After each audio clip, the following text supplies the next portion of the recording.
All right, we're a little late, but that's okay. It's not a huge deal. We have arrived. Okay, so this is the Masculine Geek number 170, the live stream D&D mini painting and trash talking episode. So before we get started, I will say, and you could probably find this on eBay, maybe even on Amazon. I'm not sure. I got my painting start because there wasn't this. There was no internet. There was no live streaming. There's no tutorials. You want to learn how to paint, you had to have someone teach you, or you get a book like this. And they have a chapter in here on miniature figure painting, and that's where I learned. Between this and some Dragon magazine articles, I learned how to paint. Not as well as I could. In fact, I'm wearing the special painting coverall. So, well, I think I'm gonna use the quick shade when we finish up, and to do that, I'm gonna need my channel locks to grab the base of the mini, dip it in, and then shake it outside. I'm gonna get shit all over me.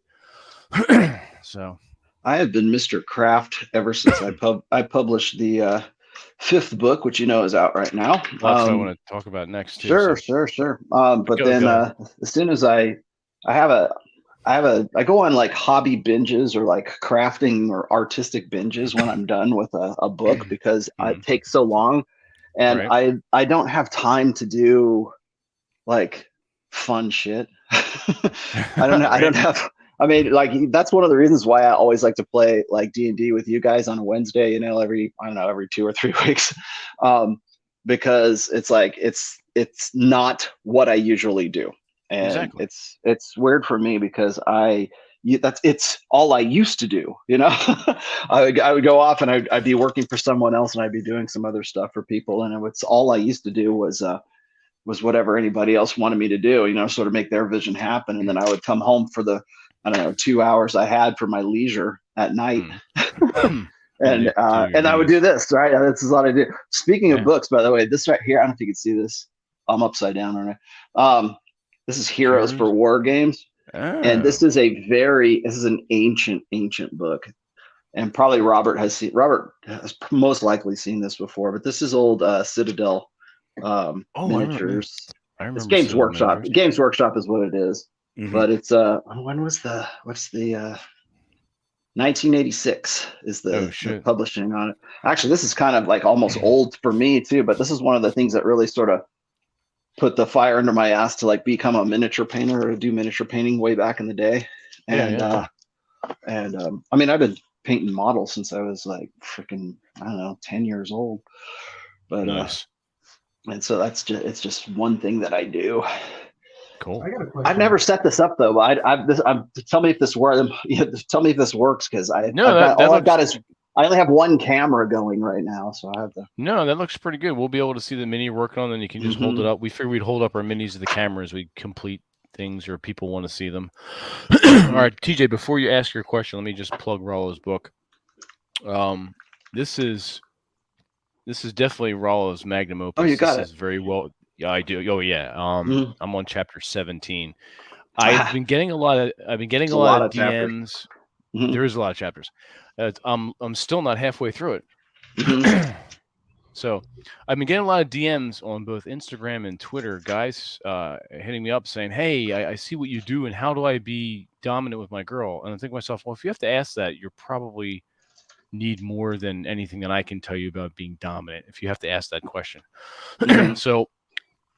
Pay attention to chapter 10, Muse Mastering Dominance. But this book is going to help you not only get the girls, as Aaron would say, and navigate your way in the land of women, but it will help you with being confident and dominant. So anything that I could say or teach you, I don't have the time or the inclination, and frankly, I don't care.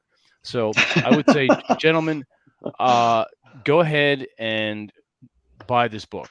For those reasons, if you want to know what a masculine geek is like, he does this. He's painting minis. He's riding motorcycles. He's reading books. He's doing all his hobbies and his interesting things. But he does very well with women. That's what being a masculine geek is. You want to be a masculine geek? Read this book. All right, pick this book up. Exactly. That's right, Alex. If you got to ask, you're not dominant. Yeah. In fact, I would say you're not dominant in any aspect of your life. I figured this was going to be the last book of the series because I can't see going and doing a whole nother book after this. I'm like, where else do I go with this? And yeah. I mean, I could do a political book, but I was like, I don't know. I kind of already did that with positive masculinity, I guess, in a way. And then just to answer the most obvious question for whoever's watching, is people kept saying, "Oh, this is your last book. How can you call yourself an author?" I'm like, dude, it's the last book in the series. I was gonna say, are you kidding me? There's like all kinds of fiction you can write. That's what I was saying. I was like, dude, what on earth would possess you to think that I would stop writing altogether? I said, this is just the end of this series, and I try to make that as clear as I can possibly make it. But apparently, like the TLDR generation, literalists don't know any better. So you have to make everything expressly clear. Yeah. Like when people ask me, when people keep saying, "Oh man, Rolo goes for 4 hours. You must really like to hear his voice all the time." Blah blah blah. And I'm like, dude, first off, it's a talk show. Exactly, dude. Come here. It's a talk show. and so I like people like everybody's like so super literalist about shit. And then and so when I say I knew this was going to happen. I didn't want it to happen, but I knew it would. Like if I go, I put on the back cover, you'll realize like I think it's in the first sentence on the back cover. I say, in this the final installment of the rational male. And then so of course what happens is people go, "Oh, so he's not really an author. He just wrote these 5 books." because he's quitting after these books. And they're like, come on, man. Come on, man. Right. And I knew that was coming, but I didn't want it to come, but I knew it would come.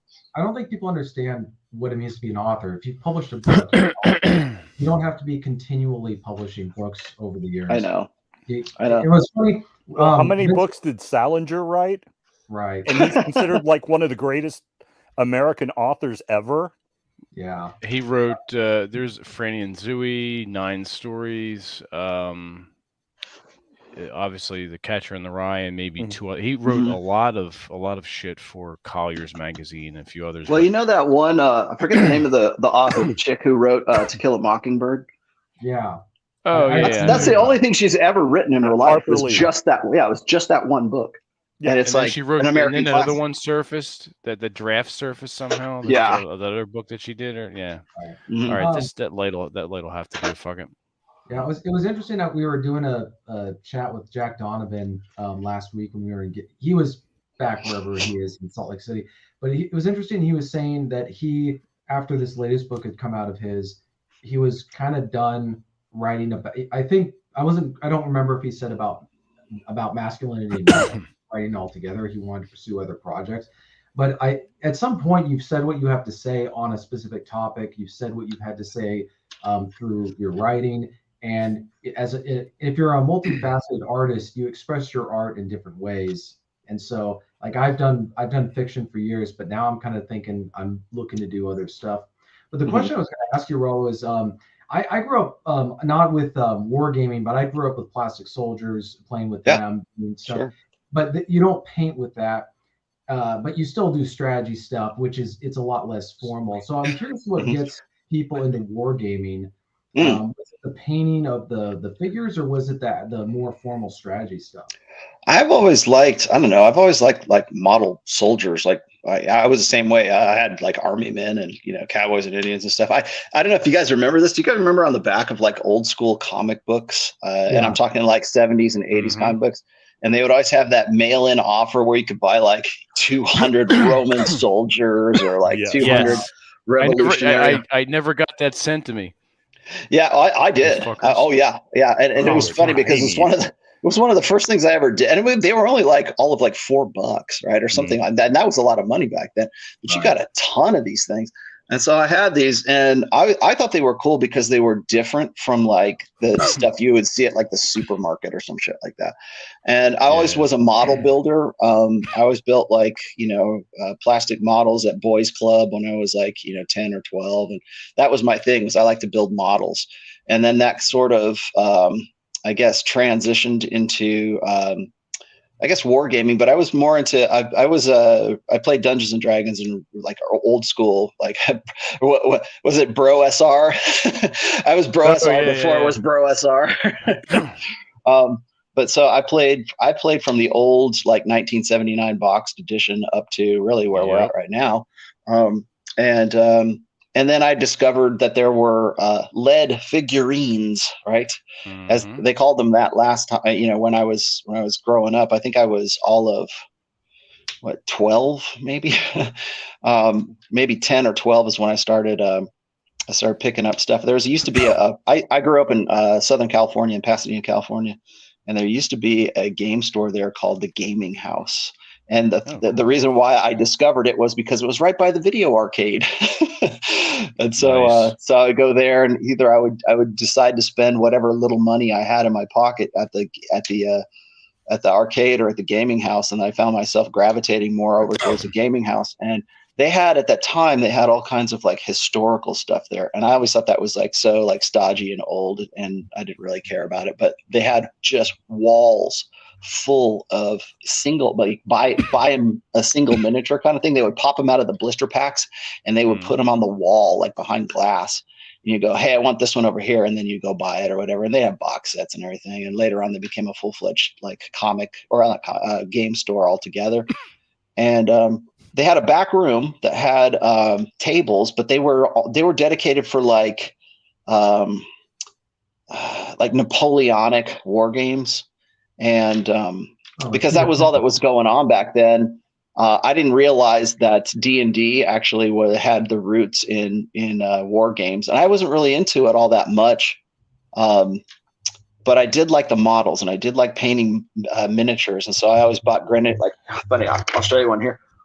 Matter of fact, I don't know if you can see this well enough, but this was something I had on the. This is an ancient ass. Can you see that? I guess you can. Let me see if I can zoom in a little bit on it here for you.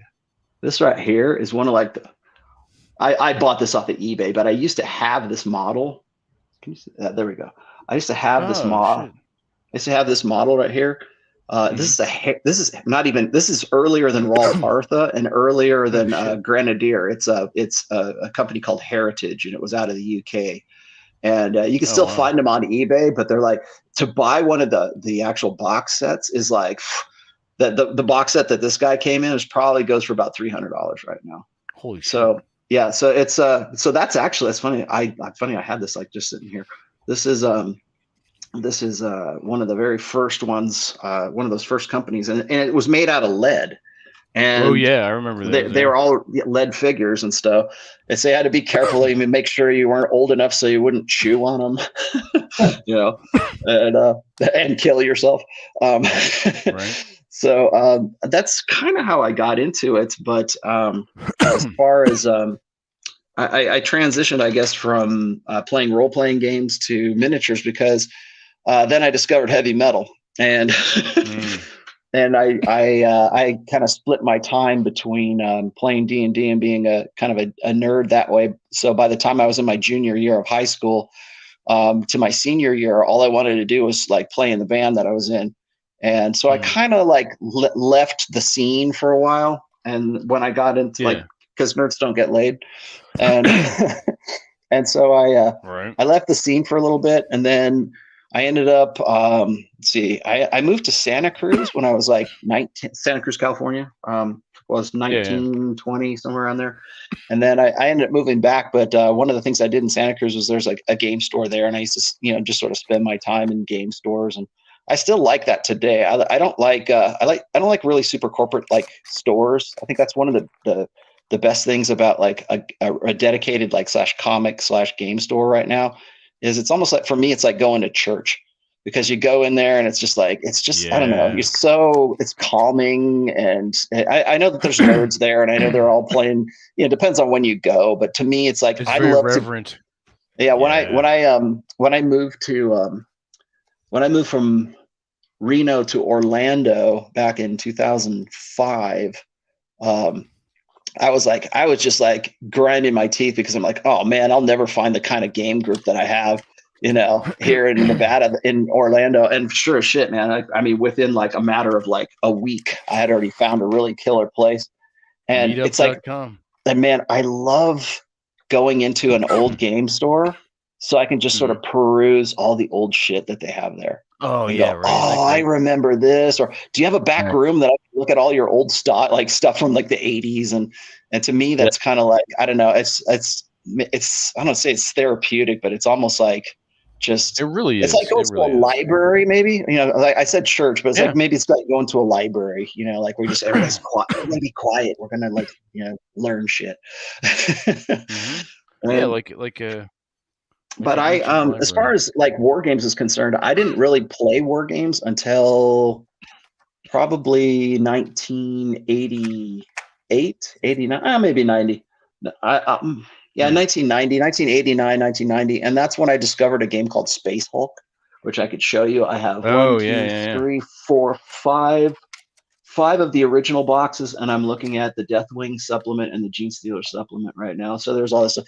And I just got addicted to that because I was in college, and I was playing in a band. So my life consisted of 3 things. It was like playing in a band, getting with the next, getting laid. And then I would go to, if I didn't have a gig or I didn't have anything else going for me, I would just simply go to the game store that would, like, there used to be a place called Game Zone in Pasadena that I used to go to, and we'd play Space Hulk on Friday nights. And we would drink beer and play Space Hulk till all hours of the morning. Like sometimes we'd wake up, or we'd be playing and we'd look outside and it's like it's light out. And so cool. I started. Space Hulk was really fun for me because it wasn't like a full blown war game, but it was also still kind of a role playing game in a sense. And I didn't really understand like what Warhammer 40,000 was about until I started playing Space Hulk. And then from Space Hulk, it's like the gateway drug to Warhammer 40K and Warhammer Fantasy Battle. And Fantasy Battle always seemed more like a Napoleonic, like we call it, ranks and flanks. You'd have to. Oh yeah. The game was actually based on old school Napoleonics, ready to move like ranks of soldiers and stuff, and that didn't appeal to me. But the skirmish based stuff in 40K, that really appealed to me, and so nice. I got into that. I played probably more armies than I can even imagine. But so my transition, really, what my gateway drug from role-playing games to war games was through Space Hulk, and through like kind of tabletop, kind of halfway between a role-playing game and a miniature war game. And then I got into it, and that scratched an itch I didn't even know I had. And I like tactical games. I like chess. I used to love Stratego as young as like when I was going to boys club. I really liked Stratego. That was one of my favorite games. Yeah, and chess was fun. My dad, one of the few things the only game I ever played with my dad was chess. I'm trying to think what else. But there's a whole bunch of spin-off games from Games Workshop. And then I got into 40K, and I think I learned how to play it at a convention called OrcCon in Los Angeles. It was down by LAX, and it was a yearly thing. Cool. And that just, I took off. And then I found that I could paint models really, really well because I was an art major. And I won a whole bunch of like very early, like 1990, 1992 painting contests. And I'm like, damn, I'm pretty good. I guess I'm pretty good at this. And so I just, I don't know, it was just something that I did for the longest time. And so it was like, there's the war game aspect, there's an artistic aspect. It scratched a lot of itches, I guess, like the gaming side was fun. The narrative side of it was fun. The hobby side of it was fun. And so I like, to this day, I don't really play first person shooters like on video games and stuff like that. I can't play them because I have like my eyes won't allow me to. I have like a kind of astigmatism. Like when I'm wearing my glasses, I have prisms in my glasses. I don't know if you guys knew that. I had when I was a kid. When I was a kid. When I was like, oh, you really are a nerd. Yeah, well, when I was a kid, I had eye surgeries because one eye, with the muscles from one eye was pulling the other one over, and I had to have a surgery. Shit. And then about a year afterwards, the other eye started pulling the other one over, so I had to have surgeries there. So one of my eyes kind of like looks slightly up, and one looks slightly down, but you'd never know because my vision naturally compensates. But the net result is I can't watch movies like was it Cloverfield, and I can't watch Blair Witch Project, or I can't watch. Does it make you dizzy? Yes, I'll throw up. Seriously. Oh shit. Or like Cops, I can't watch, which sucks because I really liked Cops. But you know when they're running around, you're running back and forth with the police officer with the camera. Oh God, don't do that to me. But what's weird is like I can play third person shooters, but I can't play first person shooters. Like if I'm up above, like first person's perspective, you can't do. Yeah, and so, but I mean, I like, you know, I got into World of Warcraft when it first came out, and then I was just like, I'm like not doing anything. There's nothing productive about this, so I kind of gave it up. But I think half of that is because I really like strategic games better, and so like I'll play real time strategy games. I got really when StarCraft came out, the original StarCraft, dude, I dominated in that game. And then you ever play Age of Empires too? Age of Empires, yeah, definitely. I love that. I love that. Dude, and then one of the greatest games ever made. You could get people to play it now. Yeah. It's not lost. It's you know what? One of my earliest actually, maybe I should have answered with this. One of my earliest war games was Ogre by Steve Jackson, and it was based. Hell, I still probably have the chips around here somewhere. It was the chips based one where it was like you're moving units around like a hex map kind of thing, but they're just like little chips that represented the tanks and everything. And I thought it was great because I love the backstory, and it really taught me how to play war games. I think at an early age. I think I got early age. I mean, I was a freshman in high school, but I mean, that was about the time that I got into that kind of stuff. And I still, to this day, I still have Ogre miniatures. It eventually turned into a full-fledged miniature game. And I love that game. I love Battletech. Battletech was that scratched an itch. Battletech was really good. I used to play that like twice a week with my buddy. There's a new version of it out right now. I've got the boxes here. I haven't done anything with the models, but I really love that. Who owns it now? Because Faza tanked. It's not FASA. That's funny. I remember wanting to get a job with FASA at one point. Right. I have a thing. Where is it? It's Catalyst. Catalyst Game. Catalyst Game Labs now has it. I'm just looking at the box set here. So I mean, and I'll tell you what's funny is like all this stuff, like all my hobbies and everything, sort of led me into other things. So like the reason I know how to do this camera right now is because when digital photography first came out, I'm like, oh, cool. Now I can take pictures of my models. And when the internet came up, I'm like, oh, this is great. Now I can post pictures of my models. I could do I wanted to learn how to do like flash animation so that I could like do, sci-fi kind of stuff. And so a lot of the interests that I have, I should say that a lot of the skill set that I have right now, like one of the reasons I can do really good thumbnails for my YouTube videos is because I learned skills that were prompted by this kind of shit right here. Yeah. And so that's awesome. Yeah. So I mean, in a nutshell, I guess that's kind of how I got from one to the other. But I played tournaments back in the day. When Warhammer 40,000, the third edition came out, they wanted some of that Magic the Gathering money, and they used to have the Pro Tour for Magic the Gathering. And I think Games Workshop really wanted to be able to like do something similar. Like they wanted to do what they called, road trader tournaments. And there was prizes, and hell, I think I've got a few around here somewhere. But they gave you prizes and everything. And I think they were trying to like catch up with Magic the Gathering, because that was starting to take off right around like when was that?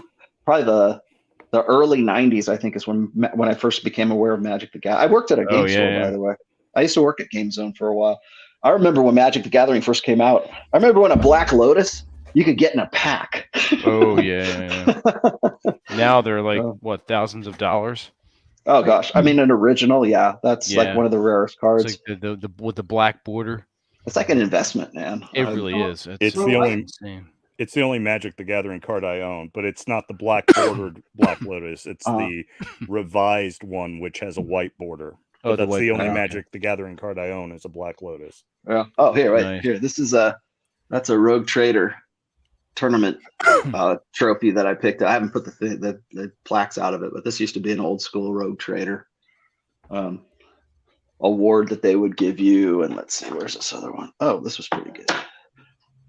I should put my awards away.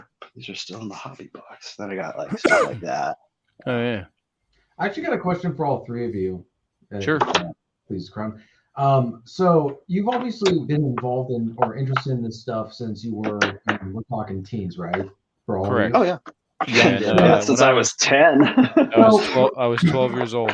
Did you have to learn? I don't want to say the hard way, but like, did you have to learn, or were you just self-aware enough to not overdo it with? As far as your interest in this stuff was, when it came to the women you were seeing, like you just knew, I'm kind of curious because now it's a little bit more accepted. If I tell I'm into I do D&D, and she's like, yeah, that's cool, like not a big deal. But back in the day, it meant something a lot different.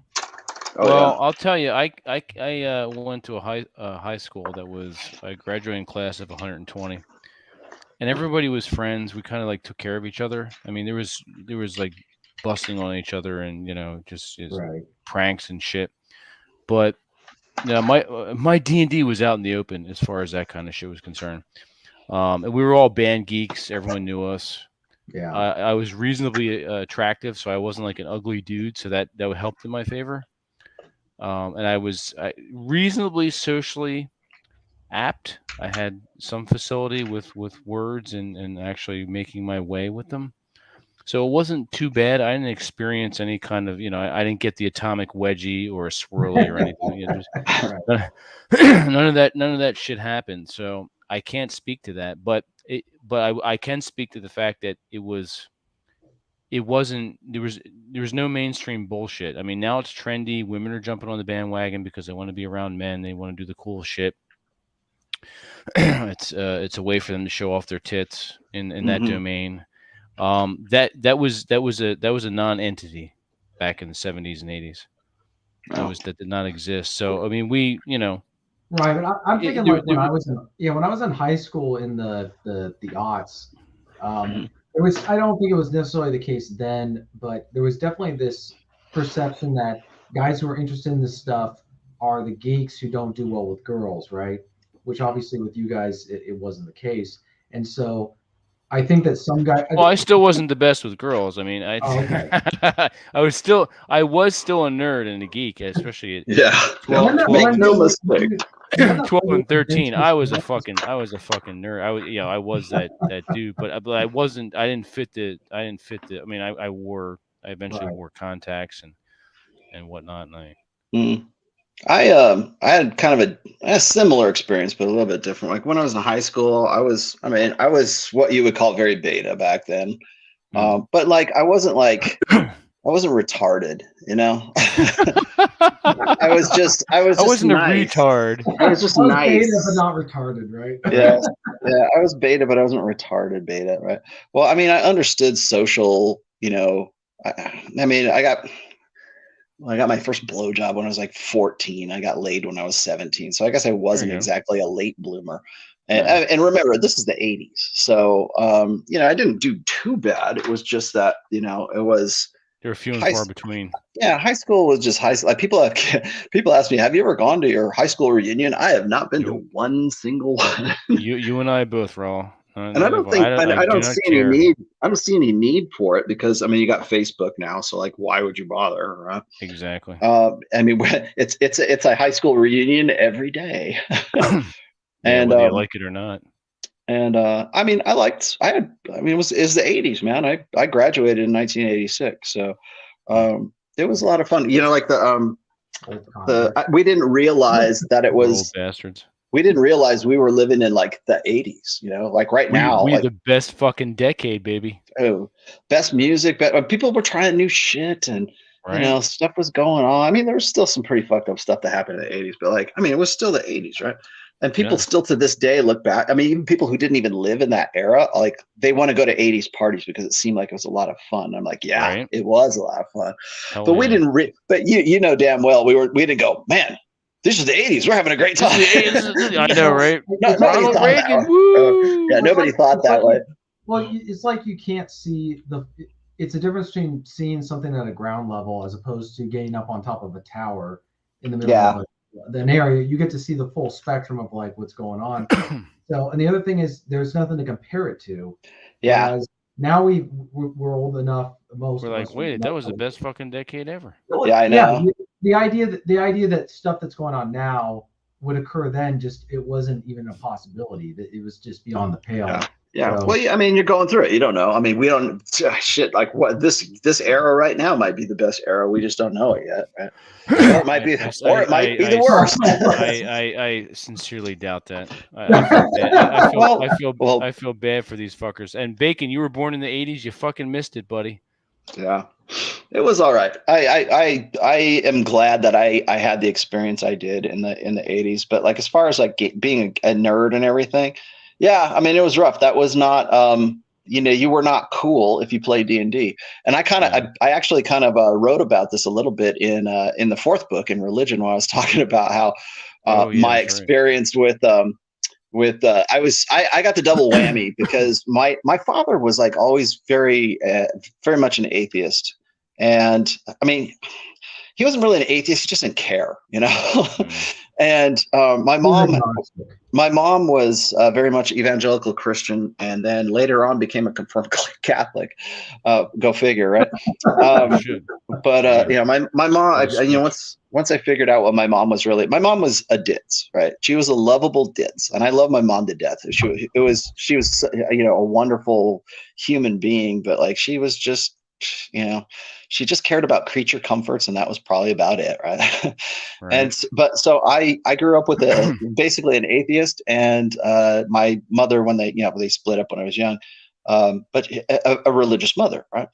And so I got the double whammy because I was listening to like Slayer and Testament and Celtic Frost, and Iron Maiden and all the stuff that I like to listen to.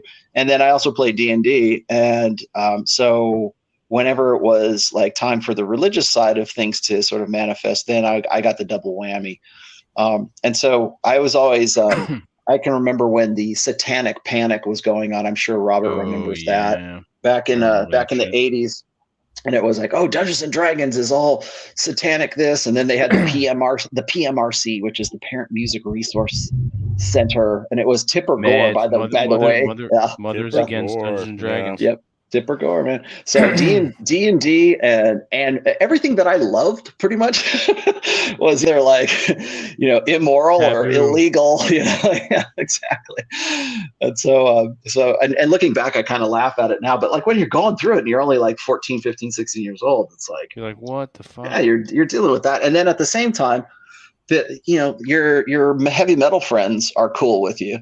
And they don't give a shit if you play D&D, but then there's the jocks and everybody else and other people that you have to kind of contend with, and all those movies. I forget the name of it. Who's the director that did like Pretty in Pink and Breakfast Club and that guy? I forget his name. He did John Hughes.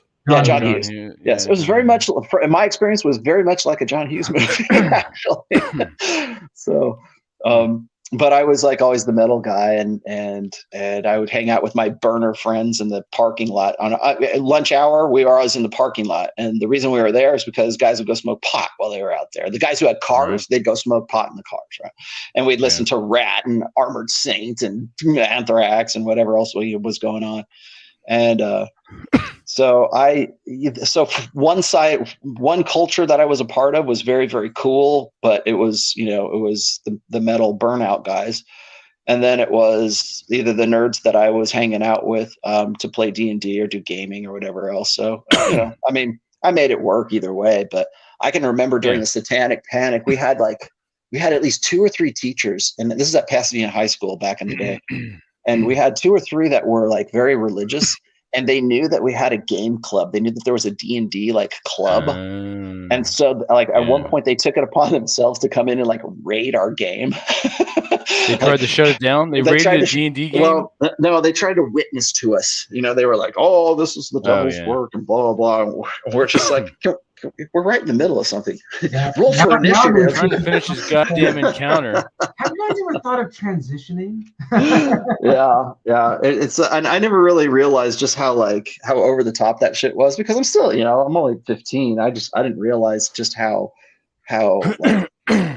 like fanatical and zealous they were. I mean, they really believed this. I mean, they were we're going to save your soul. I'm like, dude, we're just playing a game, man. Do you even know what we're doing? And it was all right. I mean, I remember that, but it was funny. To me now, it's kind of comical because it's sort of is like a John Hughes movie. In my brain, it's a John Hughes movie.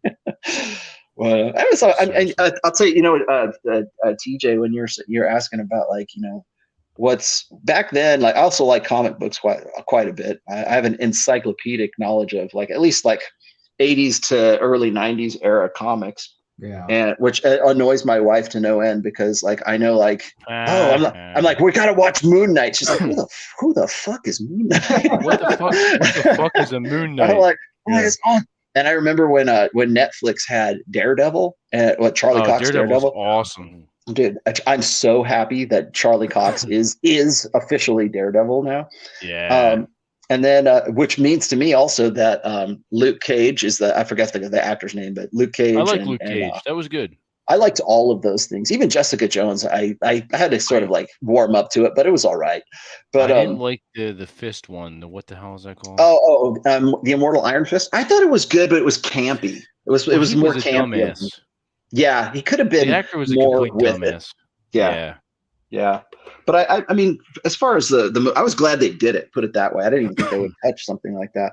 But I knew all those characters. I knew the Defender. I knew they were putting the Defenders together before they even put the Defenders together. And then of course the Punisher, which ended up dominating all those series. With John Bernthal. Bad. That was all right. I loved the Punisher, and especially. Well, I mean, and then Kingpin, James D'Onofrio, D'Onofrio? Yeah, was in all of those. And I'm just like, he's so damn good. And he also played Robert Howard. Yeah. The author of Conan. So yes, those listening. Yep. Oh, speaking of Conan, I bought this when I was at Gettysburg. What is it? Little bit of Geek Intel. Yeah, there's a comic book shop. It used to be called the Nerd Herd. I forget what it's called now, but it wasn't bad. They had some good stuff there. A little bit of the D&D section. So I think what's funny now is it's interesting to see all this come full circle, because now it's cool to be kind of nerdy, but the problem is there was a really kind of a sweet spot, I think, where when the first Iron Man movies were coming out and the first Avengers movie came out, and then what is it? Critical Role, I guess. Is the Critical Role does their stuff with Matthew Mercer. Yeah. And so they were, I mean, when it first came out and everything, people, oh man, D&D, this is great. We can do this online. This is awesome. And it was for a very brief and shining moment until it got owned by, the wokesies. And then of course, just little by little, Wizards of the Coast, went more and more Wokesters of the Coast. Yeah. And so it was funny because it was great because finally, if you're a comic book nerd or a D&D nerd or something, I won't say you got respect, but at least people they weren't trying to fuck with you, Right. Exactly. But now it's I don't know, it's all wokesies and it's all. Well, it's commercial. It's commercial. Yeah. Exactly. It's lost. They ruined it. Yeah. It's lost. The gestalt that was D&D in the 80s is gone. Oh yeah. That's why they hate Jeffro, because he reminds them. He's he's a voice crying in the wilderness. That guy's awesome.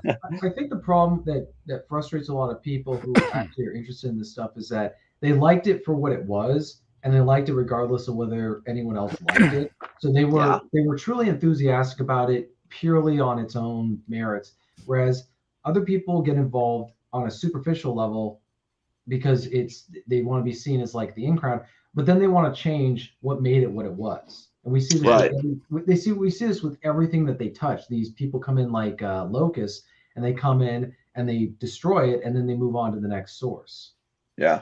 See, I never saw it as being cool, and I don't think that they ever saw people who were into it as cool. I think companies saw it as marketing opportunities, and other people saw it as, oh, well, this stuff is actually interesting, and if you like it, there's nothing wrong with you for liking it. I mean, when you've got cheerleaders dressing up as Sailor Moon and calling themselves anime fans, and jocks playing video games and calling themselves gamers, well, then all the cool kids are doing it. There's a crossover then, and all the categories get mixed up.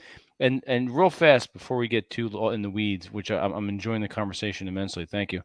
I think we should probably go over what we're painting and what we're doing very briefly. Oh, okay. Yeah. So this here, I'm putting the base coat, the brown base. I've primed it with some Army Painter Skeleton Bone primer, and then I've got some Privateer Press paints, acrylic paints. This is called this one over here, Bloodstone, as the base, and I'm about 3/4 of the way done. And this is an Earth Elemental. So, who's next? I decided I was going to just build I've had this. Where'd it go? Zephon? What's this guy? Forget. Maybe you can see what this. That's just the instruction sheet. I've had this guy on my bench for a while. You guys want? It's funny because I have not really played, as I said earlier, I've not played like games in a long time. But now I'm starting to warm up and get back into it a little bit when I have some time.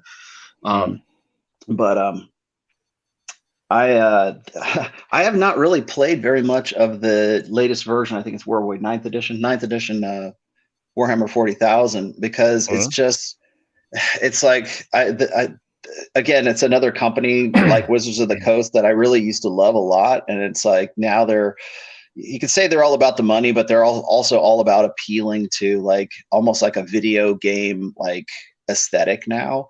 And so I've been playing the only game that I really have any interest in to get back into. Well, I like don't get me wrong, I like what is it? Age of Sigmar is okay, but I've been playing Horus Heresy, and I really love it's basically Warhammer 30K. And so it's all the events and everything that happened prior to Warhammer 40,000. And whole series of books. They're in the last bit of the series too, because they got to do the Siege of Terra, where they the Emperor fights Horus and stuff. But I think it's like more. I hate to say it this way, but I think it's like more of a masculine, old school way of playing Warhammer 40,000, because all it is just like smash face. Oh, nice! Like 40K. Like it's Marines versus Marines and Chaos Marines versus Marines, and there's very.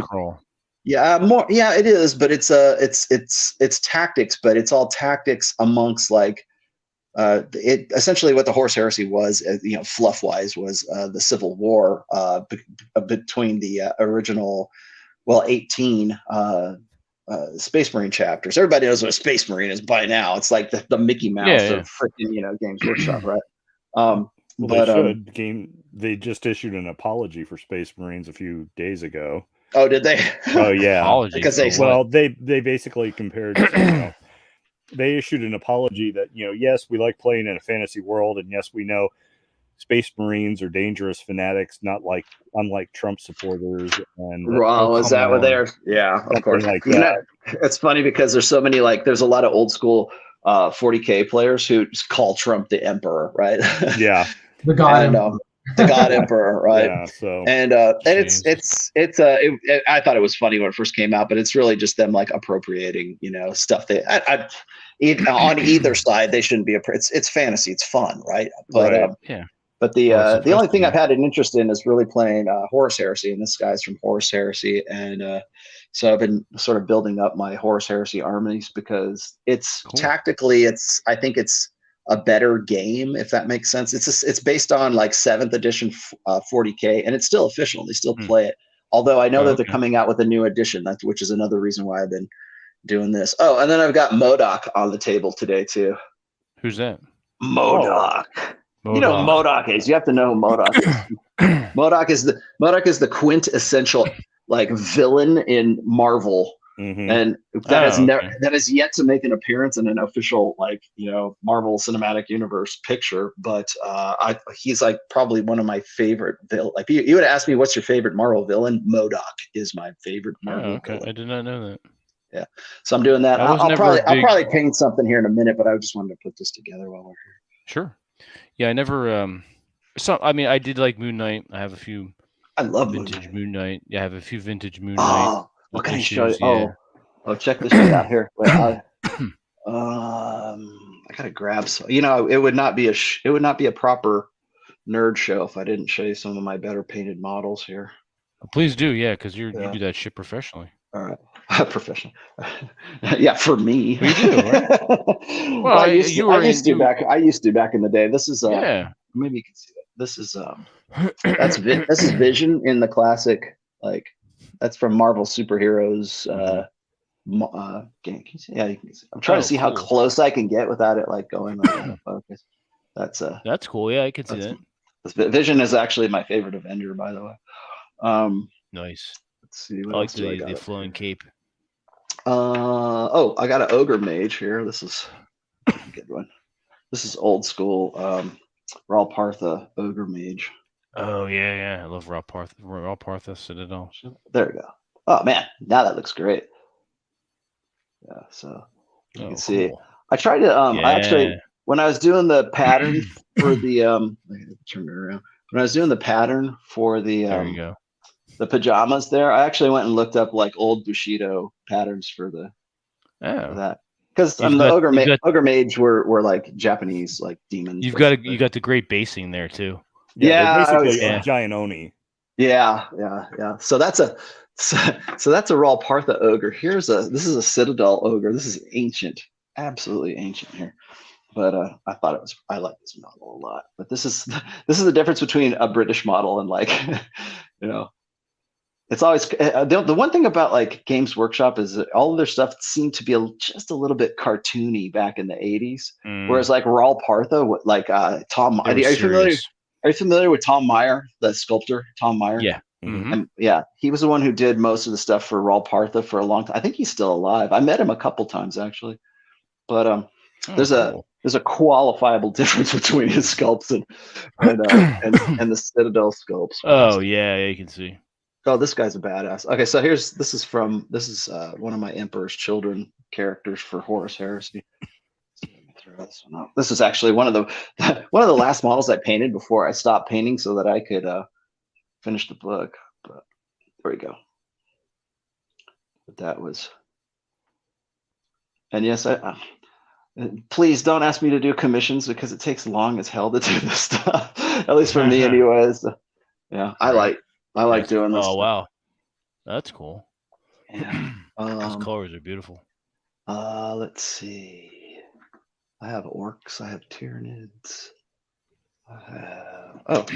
Here we go. How about Badrook? This is a good one. These are my more competition models. I don't know if you can see that. That's I'm trying to get the bigger ones here so you can get an idea of like the level of detail that goes into the scale stuff. Oh shit! And there's a little dude back there. There's a fucking mean ass face there. I like the banner.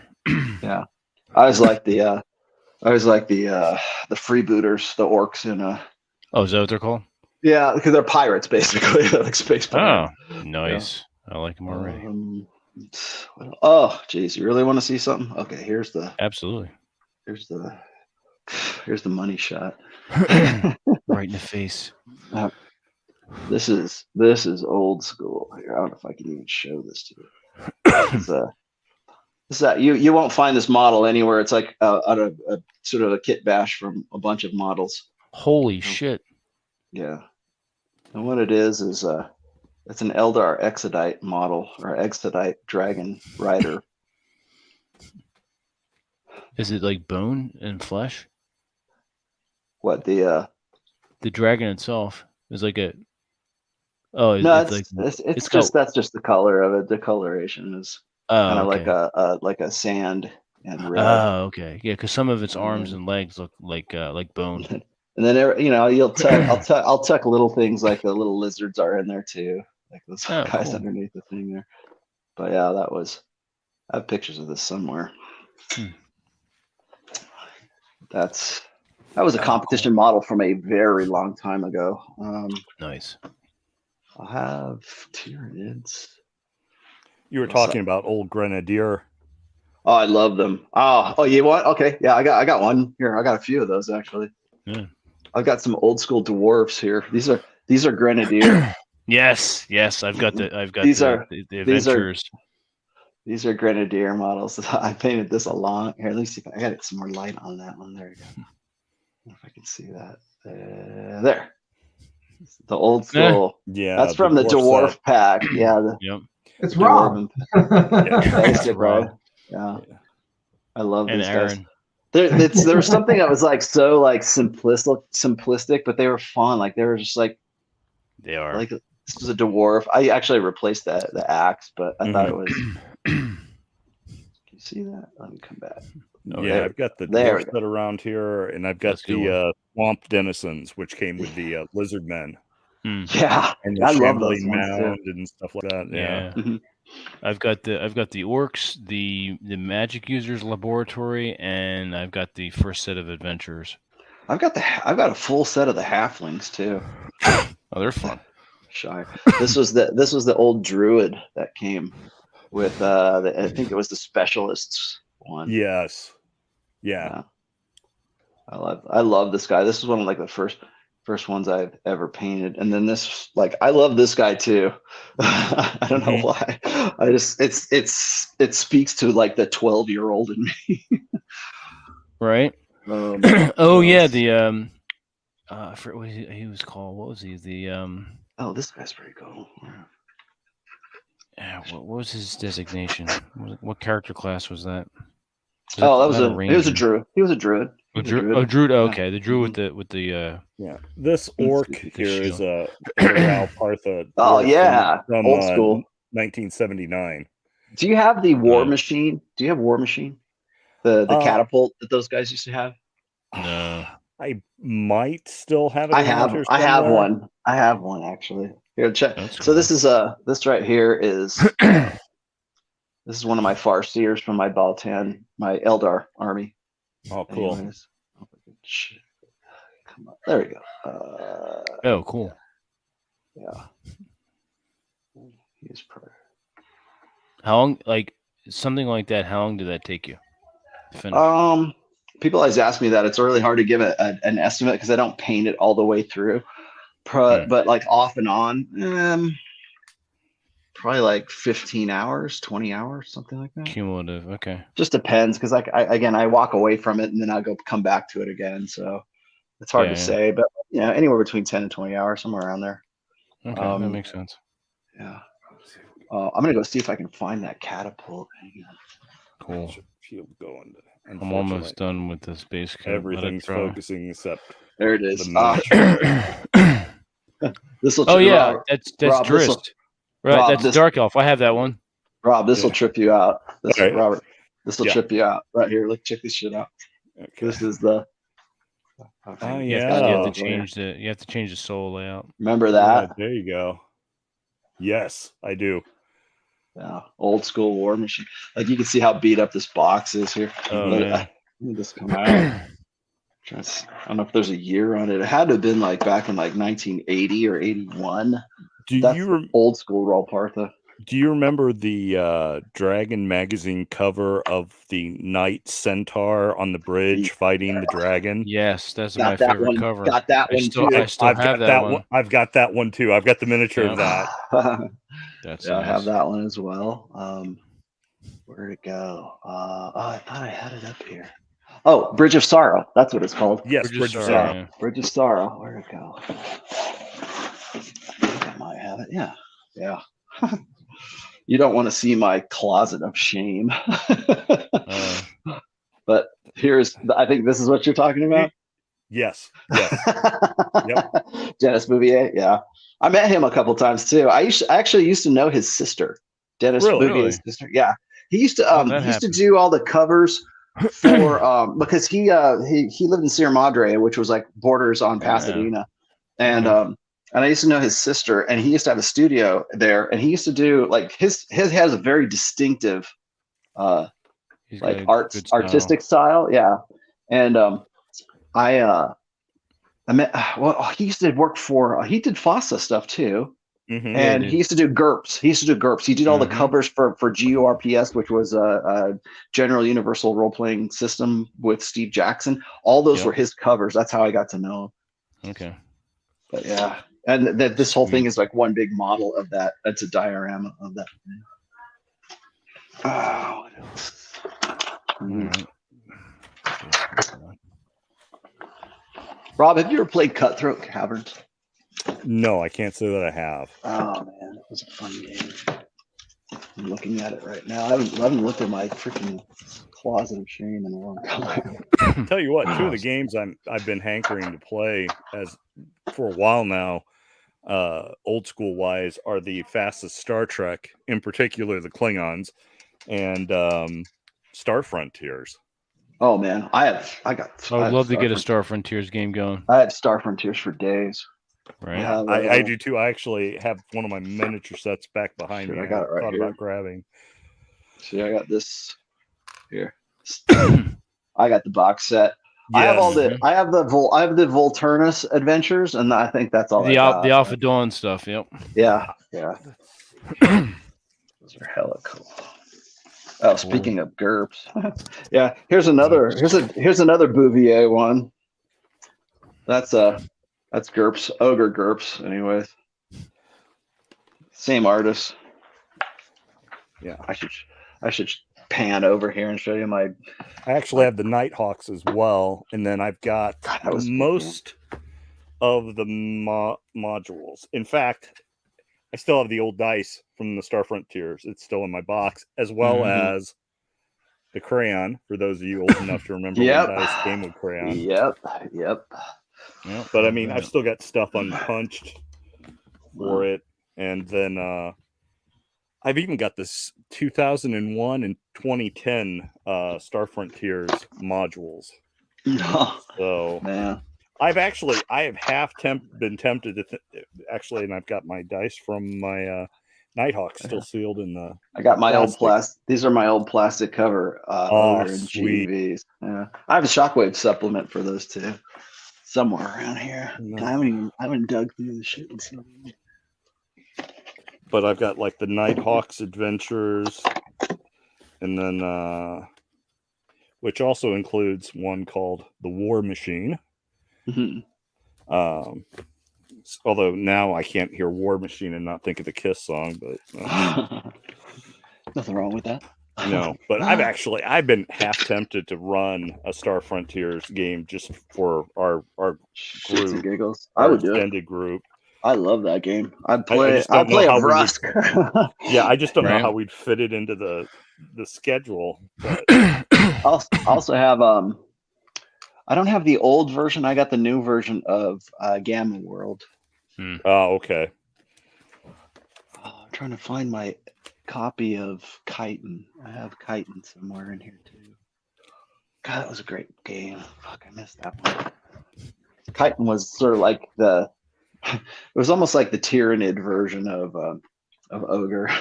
Okay. It was a mini game. I really wish they would like do a real full-fledged game based on that. At least the fluff on that. I don't know. I should see who owns the license for that. See if I can do it. There's your brief tour of my good minis, at least the ones that are in the case right now. I'm just impressed that you've got a closet of shame. I've got mine is like a house of shame. Yeah. Well, what's funny is I was just thinking about I'm looking at my closet right now. I got mostly like those kind of plastic like drawers that you can pick up at Walmart to put your stuff in. I'm like, I should probably go buy some like real like roller style chests or something to put in here because I I hate moving these things as it is, but when I do, it's like it's such a pain in the ass. It'd be much better if you could just move these chests around instead. Real fast, what do you guys? What's your paints you're using? Oh, you want to see? Yeah, what I'm using, like I said, I'm using Privateer Press and the what do you call it? The Army Painter. Let me see. I use a lot of different things, so it's kind of hard to say which one. I have Citadel paints. I have like Vallejo model colors. So let's see if I can see. That's my painting rig right here. Cool. I know. It's my rig of nerddom. These are stuff like the specialty stuff, like if I want to do like special effects and stuff with. And then this is my basically all these are is just like nail polish, like this stuff, the plastic rack right here. Oh, that makes sense. Yeah. You can pick them up for like $20 on eBay or Amazon. Nice. So those right there. And then I got these ones over here, those are my raw Partha paints. And what do you have a favorite, or it just it's whatever it just depends on what I'm working on, basically. Yeah. And then where does it go? I didn't have my water. There we go. And then I got like a TV. I wonder if you can see this or not. Probably not. Let me pull that back. I got my TV up there, and then like I've got this is my airbrush setup is right here. You can see that. There you go. So I got a little pump that's underneath the desk on this thing too. And this is just basically a drafting desk, an old drafting desk I picked up. A long ass time ago. I remember that's what that's part of your drafting desk and your paints and your books in the background gave you away on one of your earlier shows. Yeah. I'm like, that's when I lived in Gardnerville. This guy's a fucking closet nerd. It's awesome. I gotta call this guy. Yeah. I gotta get this guy on the show. Fuck. Yeah. It's awesome. I know. You know what's funny is I had that going on, and people saw I have that. Actually, I'll just show you real quick. I have that. If you can see this or not, like dial this back. Oops, wait, not that. You can see that or not. Probably can't. Oops. Wait a minute. Get that out of there. But that you can't see it. There's a my Eldar poster I used to have in the background. Oh yeah, I remember that. In my old studio was in the back there when I didn't give a shit about like production value on my shows. You're like, there's your D&D books back there. I know. and it was funny because every once in a while I would get people like I would be doing like Rational Mail, and people would go, oh man, you're a filthy Xeno scum. I knew it. Or they'd be like for the Emperor, and then I would like every once in a while somebody would hit me up and they'd be like, hey dude, what armies do you play? Like it just out of the blue, like I unannounced, like what armies do you play? Right. I always say, it'd be easier to tell you which ones I don't play. Yeah. All right, now I'm trying to figure out what I want to do for that. Yeah, I use a lot of Reaper paints from Reaper Minis. I like those. They're good and easy to work with. And then the other things I like to use are Tamiya colors from Japan, and also there's a line called Mr. Color, and they have different things in Hobby Color from Mr. Hobby. So they're Japanese model and miniature paints, and I have Mr. Cement. I like their cements, and Tamiya cements is pretty good too. Yeah, at least for plastics, anyways, it works.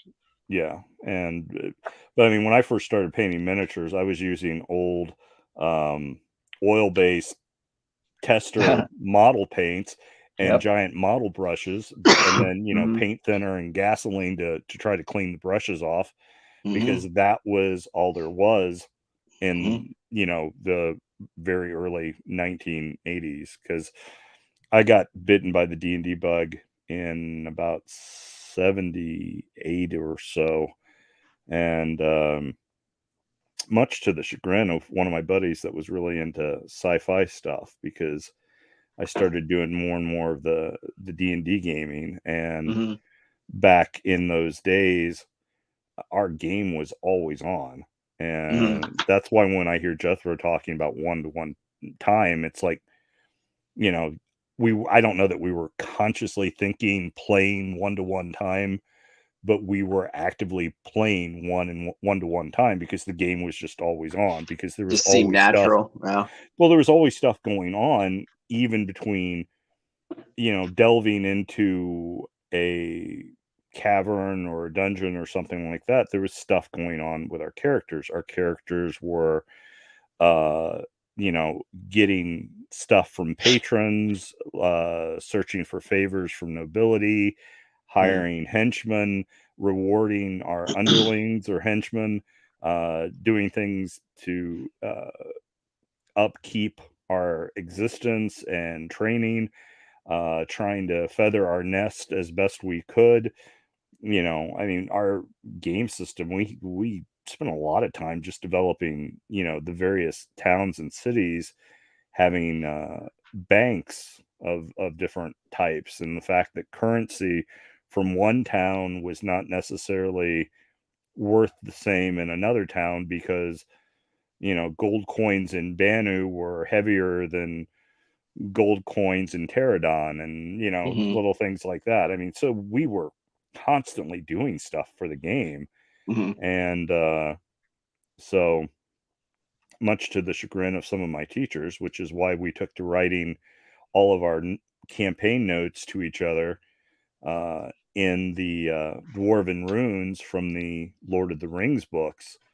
That way, if a teacher got one of our messages from one player to another, or from one player to the DM, or one of the DMs, they'd have no idea what we were conversing about. But it got so intricate that while I was away at Naval Basic Training in Sea Cadets, I met a couple of guys who gamed, and we exchanged addresses and stuff and wrote letters. So when things were going on, one person was high enough level that they actually had a small army. So if something happened, I would write to them, and they would send dwarven troops or elven troops to assist in, whatever military action was going on. And we kept copious notes for that kind of stuff. So we were very heavily involved, and the game was pretty much everything, whether anyone else liked it or not. And most people didn't. My younger sister actively told people I was her brainy, nerdy older brother. And of course, my sister, that's just a little bit younger than I am, actually a year and 21 days younger than I am, she was one of the cool kids, at school. Although, oddly enough, in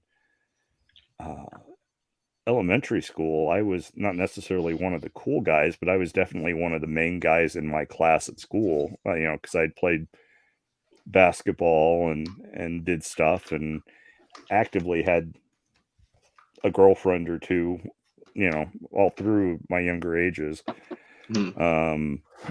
But I just always kind of did my own thing. So the fact that what I liked or what I was into was unpopular didn't really matter, because I was always kind of a loner anyway. And when I did start making friends with similar interest, well, we had those similar interests. So it was never an issue that I liked Star Trek, or that I played D&D, or that I was into building armor or anything like that. It was just kind of like, those are cool things, and we like doing that too. So did you ever do SCA, like heavy fighting or anything, that kind of stuff? No, I didn't. I was super interested in doing it, and then I went to one of the local SCA group sword practices around the time that I turned old enough that I could join. And the group of people I met were such pretentious douchebags that I was welcome to the SCA. I was completely turned off. It was like, if you do not, and retards. if you do not make your garb, because it's not a costume, it's garb a certain way, of course it is, or get it from a certain person, you're not doing it right. Yeah, you're not having fun right. And and it was above and beyond just the rule aspect of things, which I completely understand. An organization has rules, and if you want to be in the organization, you either play by the rules or you don't. I was completely fine with that, but I was not going to kiss the ass of some dude I didn't know to get him to make my rattan weapon or whatever, so that it's just that I'm not good at kissing ass. So that's why I didn't do it. I just would rather do my own thing and be alone. Amen, and do my brother. own thing than sacrifice some aspect of my my pride or dignity to kiss someone else's ass to be a part of their group. It's like, Amen. I thought it was interesting, like, because I was in the SEA for a little while, but I did rapier combat. I didn't do any heavy fighting or anything like that. I did swishy poke. That's what they called it. Well, and but the thing is, if you classically studied fencing, like I did some of, then it makes sense to do that, because even with the SCA's highly restrictive rules, which are even more restrictive than sport fencing, you at least some of the basics as far as the footwork and things like that, and certain parries and stuff, you could still do it, and those things would translate. Which is why I was good at it, because in college I was an Olympic fencer, so I fenced well, I mean, I fenced all weapons, but really my forte was saber, and I didn't like, I like épée too, don't get me wrong, épée is fun. Épée is fun, whereas like saber I could win. Saber I could actually I didn't realize just how aggressive you could get in fencing until I took saber.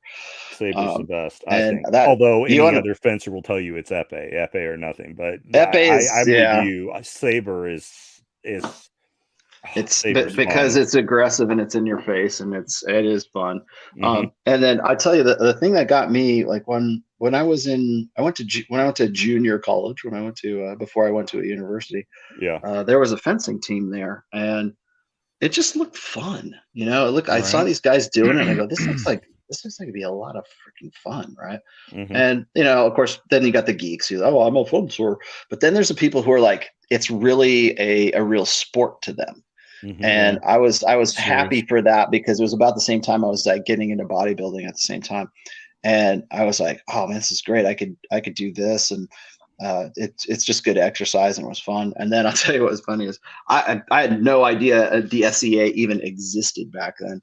But so when I was at this college, because there's a fencing club that I was a part of, and there was a fencing team as well. So that you could go to competitions in. And there was a real, organized team, but you still had to make money. You still had to fundraise, for the team. And so what we would do is we would go to the Southern Renaissance Fair in Los Angeles, the Southern Fair. And we'd get invited down there, because they loved it when we would come down and we would give fencing, just like for, basic noobs, like, here, teach kids how to fence, right? And so we're like, oh, okay, cool. And I'd been to a Renaissance Fair, I think, when I was like 10. And then, so now here I am, and I'm like 21, 20, something, somewhere around there. I was old enough to drink, I know that. So I went to the Southern Fair. It was the first time I'd ever gone down there, and I just threw together. Like, I had some friends who were in the fencing team who were really into going to the Renaissance Fairs, and so I went down there like, oh yeah, all you got to do is like give lessons, and you can drink and party the whole time you're down there. And I was like, let's go. What are we waiting for? And so I went down there, and that's where I learned to really love Renaissance Fairs, because man, the Well, the chicks there were like ready to go too, and they were all pretending to be somebody else. And I'm like, well, there's a huge. What happens at fair stays at fair. Yeah, there's a huge crossover with goth, metal, and BDSM chicks going to the Renaissance fairs. I still love it. I mean, because I did Shakespearean acting, at that time too. Oh, that's right. And so I was like, it was sort of I'm like, where has this been all my life? Titus, come hither. Yeah. And so I was able to improvise things, because I had already I'd been in Measure for Measure and As You Like It, and later on I actually played Macbeth. I learned all the goddamn lines in Macbeth. I had to play the lead role, and that was so that a lot of that stuff kind of crossed over into. You want to talk about another nerd thing. That was definitely it. But like, I wasn't in it because it was for nerds. I was in it because there was like hot chicks there. And it's like, as soon as I was done teaching kids how to fence, because you would spend the night there. It's one thing if you go to a fair and you're like pay to get in and you go walk around and you eat a fucking turkey leg and drink, bad beer. It's another thing if you live there for a week. Yeah, it was a lot of fun. That was when I was you in Rockstar 20s. That was it right there. Nice. Yeah, it was a lot of. Do you still fence here and there? Yeah, I do actually. It's one of the few things that I still kind of a holdover. I do. I used to do martial arts quite a bit too, and that was why I gravitated toward fencing as well. But there's one fencing club here in Reno, and occasion when COVID hit, everything kind of dried up. But now that we're back on top of things, I've gone a couple times, and it's been a lot of fun. I do it just for recreation now. I'm not trying to get competitive or anything, but I do that, and then I do Kali, and so what's that? Kali is like it's a Eskrima is what it is, but it's a martial art that is it's a Filipino martial art, and it's probably one of the most Forged in Fire, Doug Marcaida, their martial arts expert. Oh yeah. He is a Kali martial artist. Yeah. And so I started taking that simply because my best friend Raymond is Filipino. And he's like, you should try Kali, and I did, and I found that I really liked it, and it's very practical too. So I hate to bring up like everybody always has something to say about like martial arts, because at the moment you say, oh yeah, I do, I don't know, Brazilian jiu-jitsu, I do, Aikido, I do Hapkido, I do. You say that's not good. Exactly. There's probably somebody right now in the chat going, who's going like, oh man, I can't believe, he's gonna die. He says Kali, he needs to do, Hoist Gracie Brazilian jiu-jitsu. If that's any of you fuckheads, I'm gonna block you immediately. That's okay. Go ahead. I don't care. I'm used to it now. I learned the hard way, never to like. There's things I don't talk about on my show just for people think I don't do them because I think I'm being politically correct. No, it's because I don't want to listen to you assholes tell me like, man, let me tell you something, Actually. Actually. It's like, I just don't want to get into it. Or I never talk about martial arts, and I never talk about guns. Yeah. Oh shit, gun nuts. Holy crap. And it's not because I'm worried about the algorithm or I'm worried about I'm worried about YouTube. It's that I don't want to say, first of all, I'm just going to say there are no guns in this house. I lost all my guns in a tragic boating accident, and they're at the bottom of Lake Tahoe right now. Are you sure not in Lake Mead with all those bodies that keep washing up? Maybe. No, it was a Pyramid Lake actually. There's bodies washing up there too. Yeah. But no. It was a tragic boating accident. There are absolutely no weapons in this house. Yeah. And I want people to think that when they knock on my door trying to fuck with me. Well, the thing is, Ro, you're actually in good company, because the whole reason James Bond ended up with a Walther PPK is because some gun nut was reading those early James Bond books when he had a Beretta and wrote in to the author and is like, actually it doesn't have that much of a punch, and it glitches often, and so on and so forth. And I guess Ian Fleming was so impressed by the guy's information that he actually used that person's name as the armorer there at headquarters. Oh, that's cool. Who gave James Bond. So I think it's even in Dr. No when they switch guns. The guy to Bond. who was schooling him on yes. weapons he used. Yeah, that guy actually has the name of the guy who wrote into the letter. Oh, that's kind of cool. As opposed he went that route instead of like yelling at him. Right. So it was. I always thought that was kind of cool. But no, because you're always gonna. You mentioned something about, oh yeah, I studied Chinese kung fu, and I had a sifu who trained with the Chinese military when I was in college, and then you get well, my sifu studied Jeet Kune Do from Bruce Lee, and if you're not doing Jeet Kune Do, then whatever, you're gonna die. Yeah, and it's always that. And the other thing where you were talking about fencing, you are lying. I'm calling you out right now, Mr. Tomasi. There's no way in hell you get a saber in your hand and stand across in some fencing style with some other a-hole and you don't want to kill the bastard. So you aren't competitive about it. Oh yeah. Well, no. Definitely. I got a story for you. I got a story for you. You motherfucker. I got a story for you. So I like everybody who does any kind of fencing, I started with foil. Right. And everybody starts with foil, and there's so many rules for foil. And I think the reason they start you out at foil is because it teaches you like basics, like basic footwork and basics.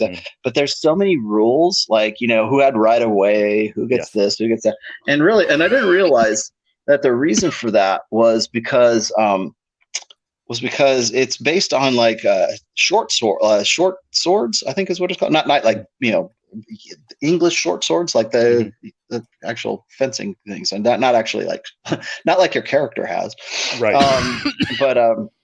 And I realized that the reason why they did that is because it was like just to see if people really want to get. I mean, there's definitely a art to foil. Foil is if you're good at it, you're really fucking good at it. Oh yeah. But I don't know. Maybe I just didn't have the mentality for it. And so I would always like, I think I was only like a C rating in foil back then.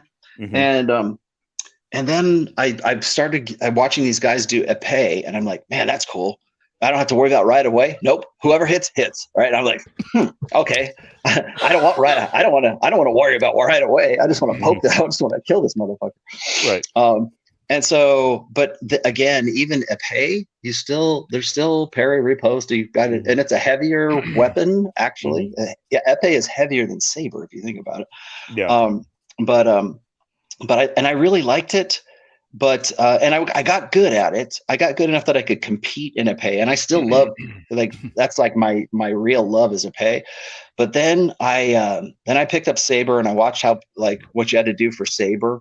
And I like, this is where I'm at. This is like much more aggressive, but I couldn't really get good at it until I studied under this guy who was, I forget the guy's name, but he was a dude from Belgium who had come over to the United States, and he was like a Olympic like saberist who was teaching, at the clubs and stuff like that. And I actually dredged up enough money to actually take some lessons from the guy. Right. And he watched me. The dude like didn't do any. Like, he was just dead ass silent. He spoke French and English, right? And Flemish, I think too. You're doing it wrong. Yeah, exactly. And so he wouldn't even stand across from me until he saw me like do some bouts with some other guys, right? Because he'll watch you to see what your failings are, like what your strengths are and everything else. And it was interesting to me because I was probably the only person he said this to. He says, your problem is not like your technique. He says, you need the eye of the tiger, right? Like that was the only way he could put it, right? I guess because he's like, you need the killer instinct. You need a killer's eye, like the eye of the tiger. Right? And I thought, what's this guy do? Quoting me, 80s power music, something like that. But no, it was like there's this like instinct, I guess, that he was saying, you really have to, you have to want to actually hurt the person across from you. And you have, it's not like like martial arts, you're always training, but you're not like trying to actually hurt the person who is you're training with or you're sparring with. I mean, you're still sparring, but you got pads on, and there's rules for scoring points and everything, like in Taekwondo or something. But in Saber, it's you're dead, or you win or you're dead, right? Right. Yeah. And so it's very, if you've ever watched Saber bouts, it's very fast. And you go, who the fuck just got a hit? And you can't even tell who got the hit until you go and you look at the light on whoever, a green light or a red light, on the electronic, register. And it wasn't until that point that I got really competitive. It was actually, that's what made me much more competitive as a human being, because I related that to so many other aspects of my life. I'm like, you know what? He's right. And he's right, not just about like Saber, but he's right about like a lot of other things. You got to be, if you want to win, you have to want to win. And sometimes to win, you have to make the other person lose. And that's that I learned that in Saber. And as a result of that, I got really good at Saber and I got very competitive at it.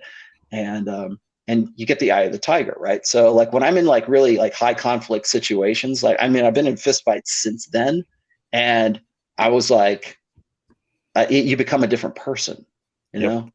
And I think what was it like when you kill somebody, you're not actually there. It's somebody else. You're not actually there. It's someone who is using your body. Someone who's not you is doing it.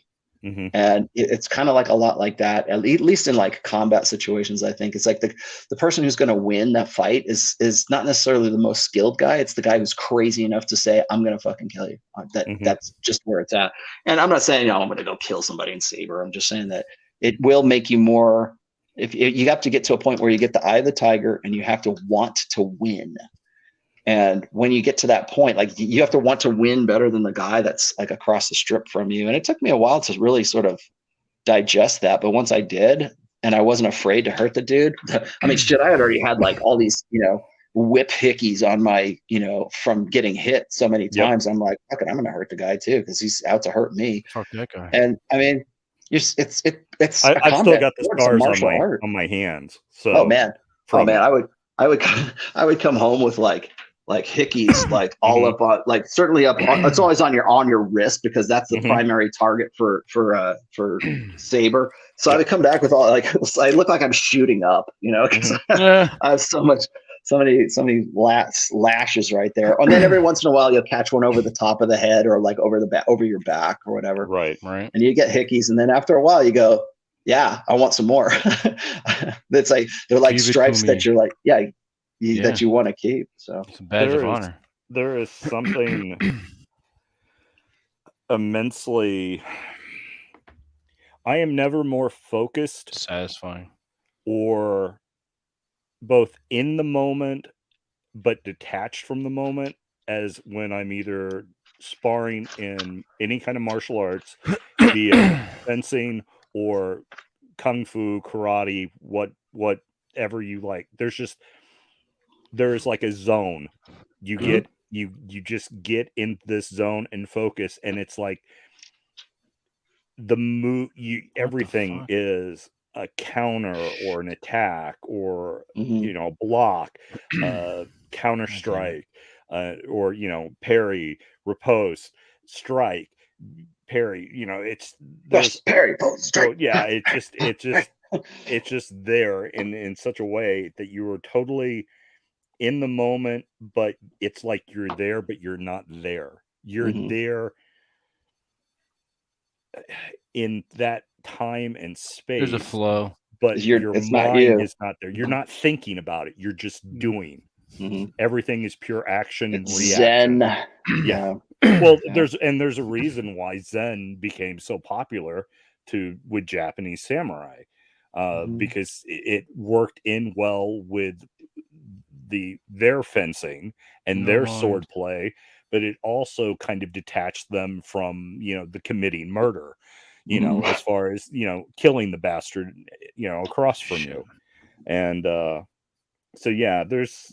there's something really powerful and spiritual about it. So I recommend it. I think it's good for all men. Yeah. And I that's when people always say, we have the participation trophy generation. Yeah. You know, everybody, we're all winners. I'm just like, you know, at some point you have to want to kill a motherfucker, you know, and I don't mean like in like absolute terms. I just mean you got to have the killer instinct. You got to beat his ass, and you have to have. And I know, because a lot of people go, "Oh, well, you're just relative boss. You're just an old guy. You know what I'm talking about." I'm like, yeah, but you don't know what I've done, man. You don't know where I've been and what I've done.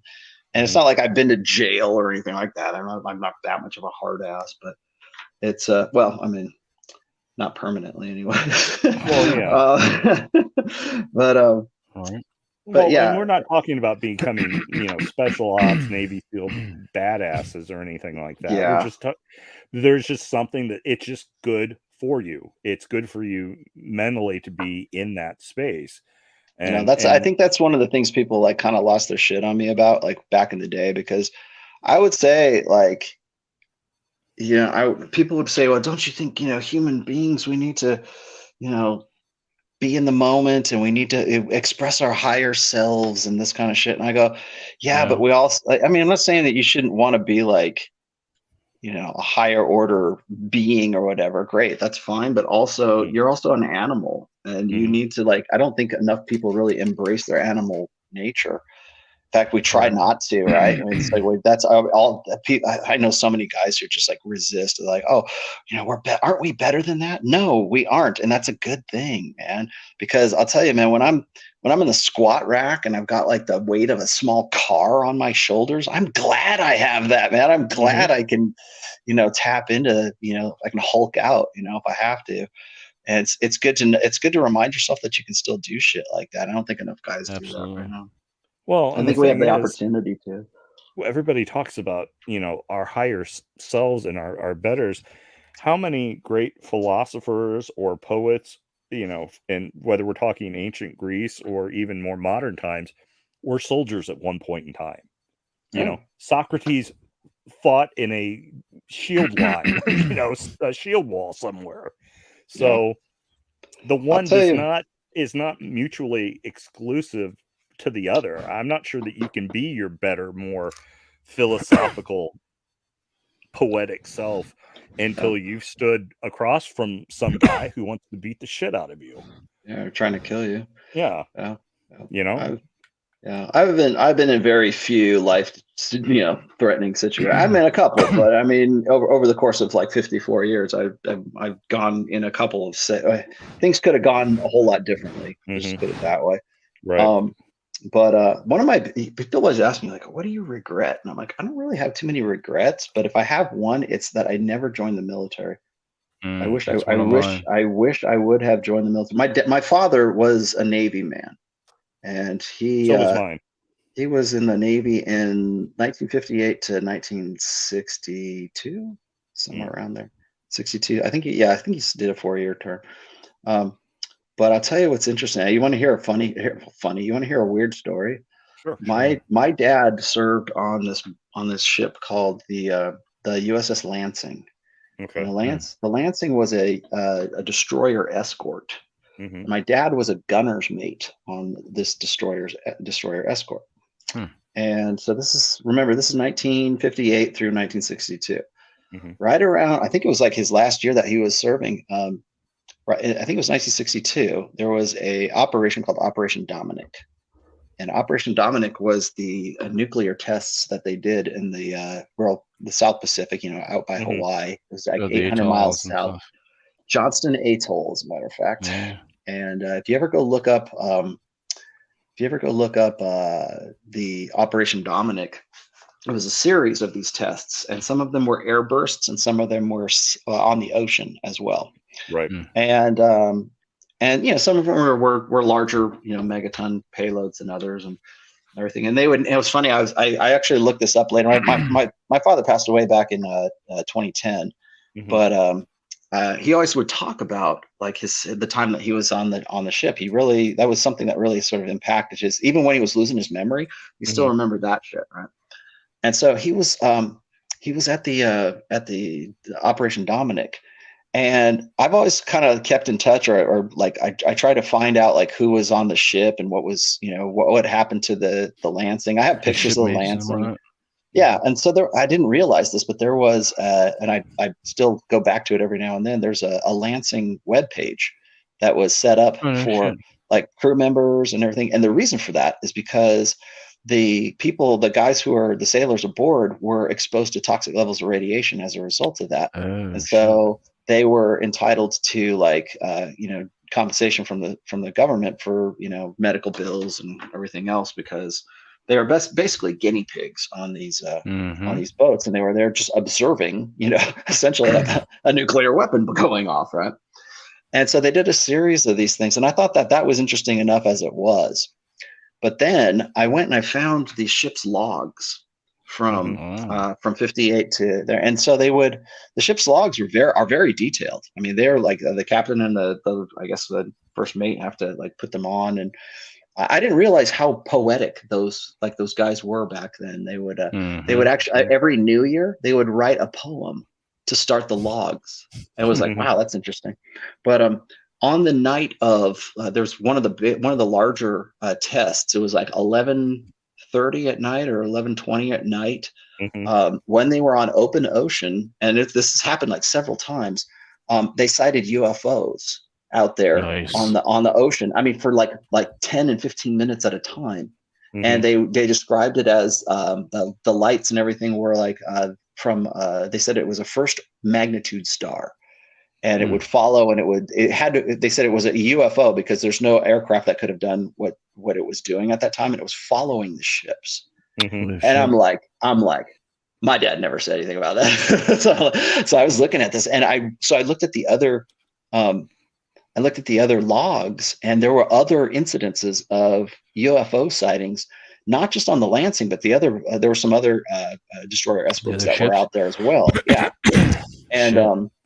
And so freaky apparently stuff. They were saying of course this is, Art Bell kind of shit, but it's like they're saying that they're following the ships to observe the tests because human beings had like figured out, nuclear weapons. Right. And so I'm looking at this, on my father's tour, when he was out there for those tests, at least on 3 different occasions, they spotted UFOs. And I was like, holy shit. And so of course, what does Roland Tomasi do? I bring it to the guys in the band, and I go, I'm writing a song about this shit. And so on the next EP, there's going to be a song I already wrote. It's already ready to go. It's we actually performed it the last time we were at Alturas, but it's called Dominic, and it's essentially what happened in Operation Dominic. And so we've got nuclear weapons, we've got a naval vessels, and we've got aliens, cryptids, nice. Whatever, like out in the ocean. I'm like, that's a metal song if I've ever heard it. Yeah, it is. So I wrote a song about it. Yeah, it was funny. Sweet. That's my funny story. I actually told that last time I was driving out to do the gig at Alturas. I told that while I was driving, and I said we're gonna do this song tonight. I'm really stoked to do it because I think my dad would have liked it. That's interesting. I say if you got aliens and nuclear weapons, I mean that's a Megadeth song right there, right? Oh, definitely. Then you put them on a boat in the middle of the ocean. Oh yeah. Nobody's done that. I think I'm going to go with the helmet on this guy. One thing I like about Games Workshop stuff is they give you like all kinds of options, so you have extra bits later on, other things. Right. You know what? When TJ was asking me about like war games and stuff, I think one of the other things that I like about 40K is like the modeling aspect is like you can do conversions, and so you can essentially make models that nobody else has. And if you're good at it, you're good at it. I dig it. That's like cool. It's coming along very nicely. I don't know if I should put the backpack on though, because I don't know. I suppose I could. If I want to go all the way up. Sometimes I have to take. Sometimes you can't like put the whole model together because you need to like prime it so you can get the things. Yeah.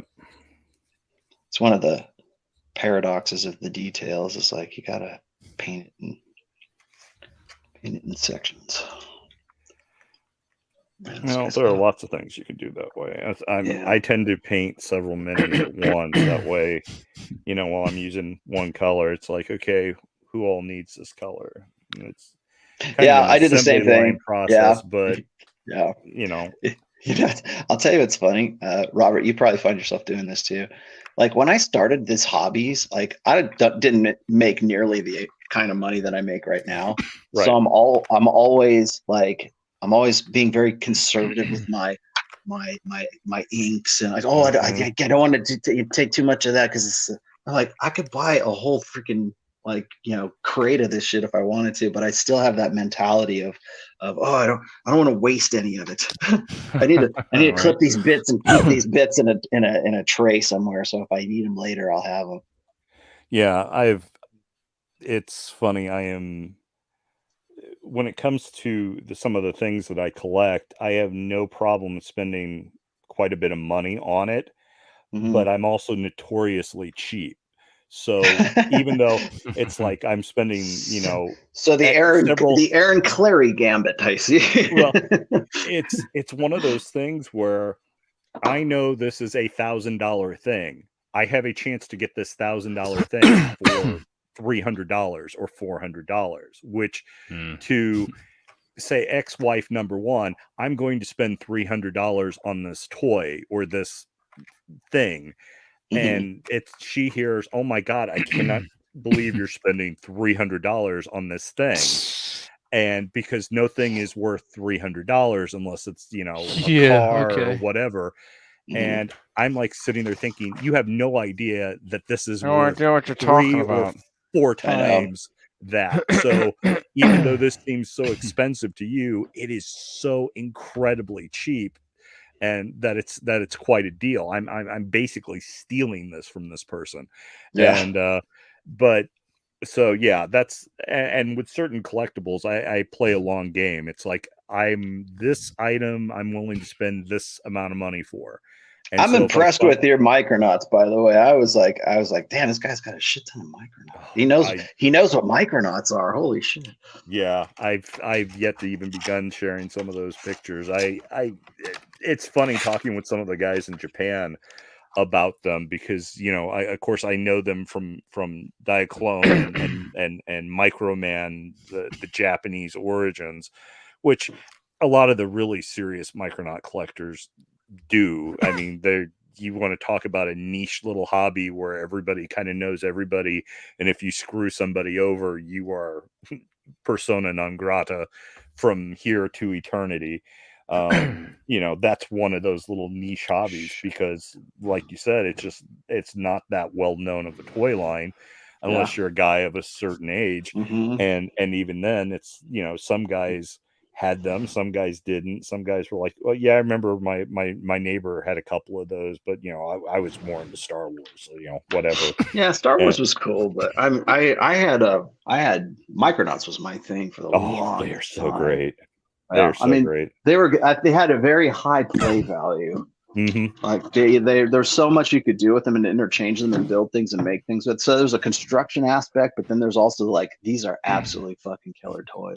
Oh yeah, and they were so alien. I mean, and the whole concept of a toy that isn't a toy, they're actually aliens that size, and so they hide as toys on your shelf and mundane items, especially with like the origins of Transformers, those started off as microchange weapons and bases and accessories for Micronauts. So like Perceptor was like, you sit in Perceptor and he's like a laser platform for you, for your Micronaut.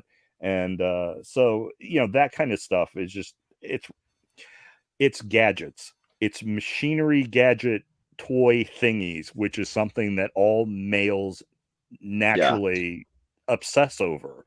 Yeah. So it has it had the build factor to it, and then it also had just like the cool, this is sci-fi factor kind of thing. And and you're right, I like the fact that there was no like story to it. You can make it up, right? I mean, it was just it was weird as hell, and you're like, this is awesome.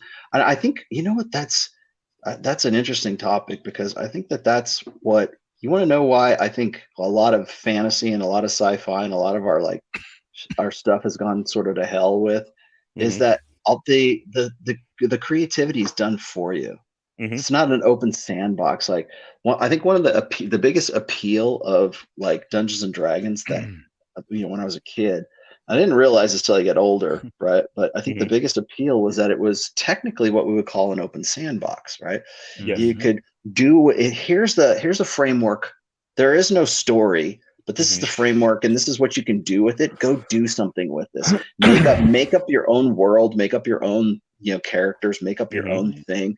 There's nothing that's preset. And then gradually, they introduce like Dark Sun and Ravenloft and Dragonlance and stuff. And so this is our world, and you can come play in our sandbox. And it's like, that was not D&D to me. I always wanted to do homebrew rules, and this is what I created. And I should talk. I always use like sort of a modified version of Greyhawk in you guys' games, but but I try to stay true to that old kind of like, this is new, and we don't know where this goes. Yeah, it's like it's an owlbear. I don't. What the fuck is an owlbear? I don't know. We know what an owlbear is now, but like back then, we're like, holy shit! What the fuck? Well, here's something for you. What's a rest monster? Well, it's funny you say that. I have. Remember the original rust monster from the white box when they were doing when Sutherland was doing the artwork for it. And where they got the ideas for these things. Well, this is the toy where they got the idea for the rust monster. Yep. Yeah, I remember. They also have the owl bear is in there too. The owl bear is in that as well. Exactly. And this became the rust monster. Yeah, put that up there again, Vince, so everybody can get a good look. But yeah, that's absolutely it. That was like cheap Chinese toys, and like, we got to have some miniatures. Correct. At the 5 and dime, yeah. Yep. Get it at like the grocery store. I think you can still buy those, can't you? You probably can. Some places you can, but yeah, the rust monster, the land shark. Jesus Christ. There are a rust monster. It's a rust monster. It's gonna get me. It's gonna get me. Where's the Cheeto? I'm bringing Cheetos to our next game. Where's the Cheetos? Yeah. I'm getting Cheetos and fucking Mountain Dew. God, that would be so funny.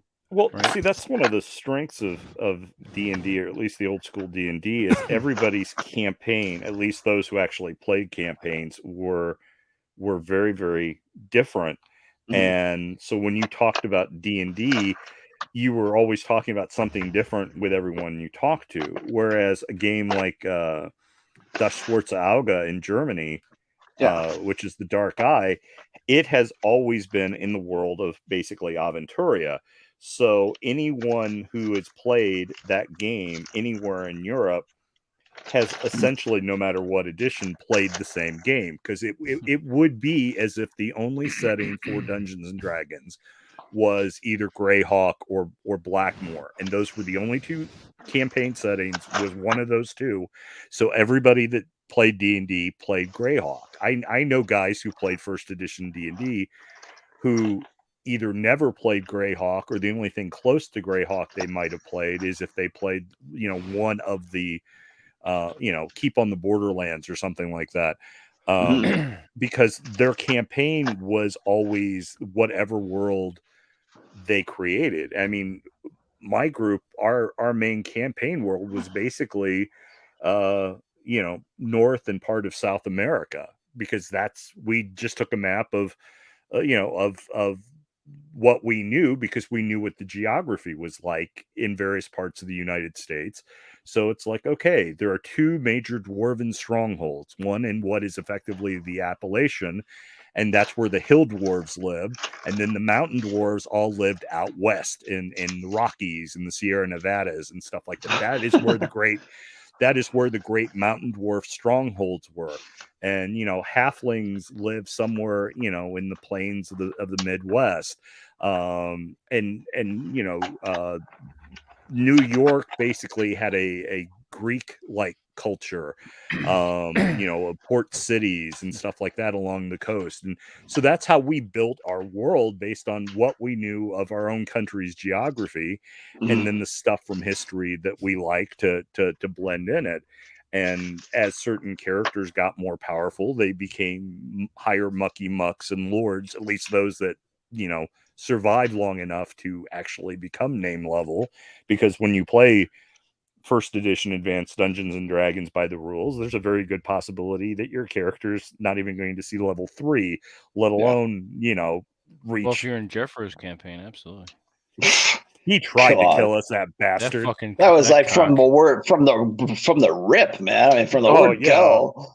He's just like, I'm gonna have these random things that are just kind of like completely outweigh you.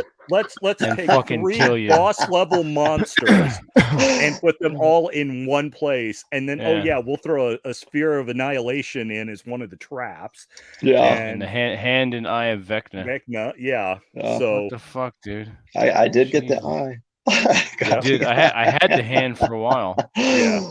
Oh man! Wait, didn't he say that the surviving characters were going to be NPCs in his ongoing campaign? Yeah. All of us man! Yeah, we all survived. So there's a chance that Sejanus is in one of his campaigns. He's somewhere running around with the goddamn eye of Vecna, causing havoc.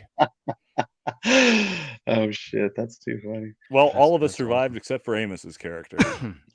Who was killed by party members by friendly fire. Amos spent half the fucking game running away. Yes. Oh man, I was actually who was following me out of there?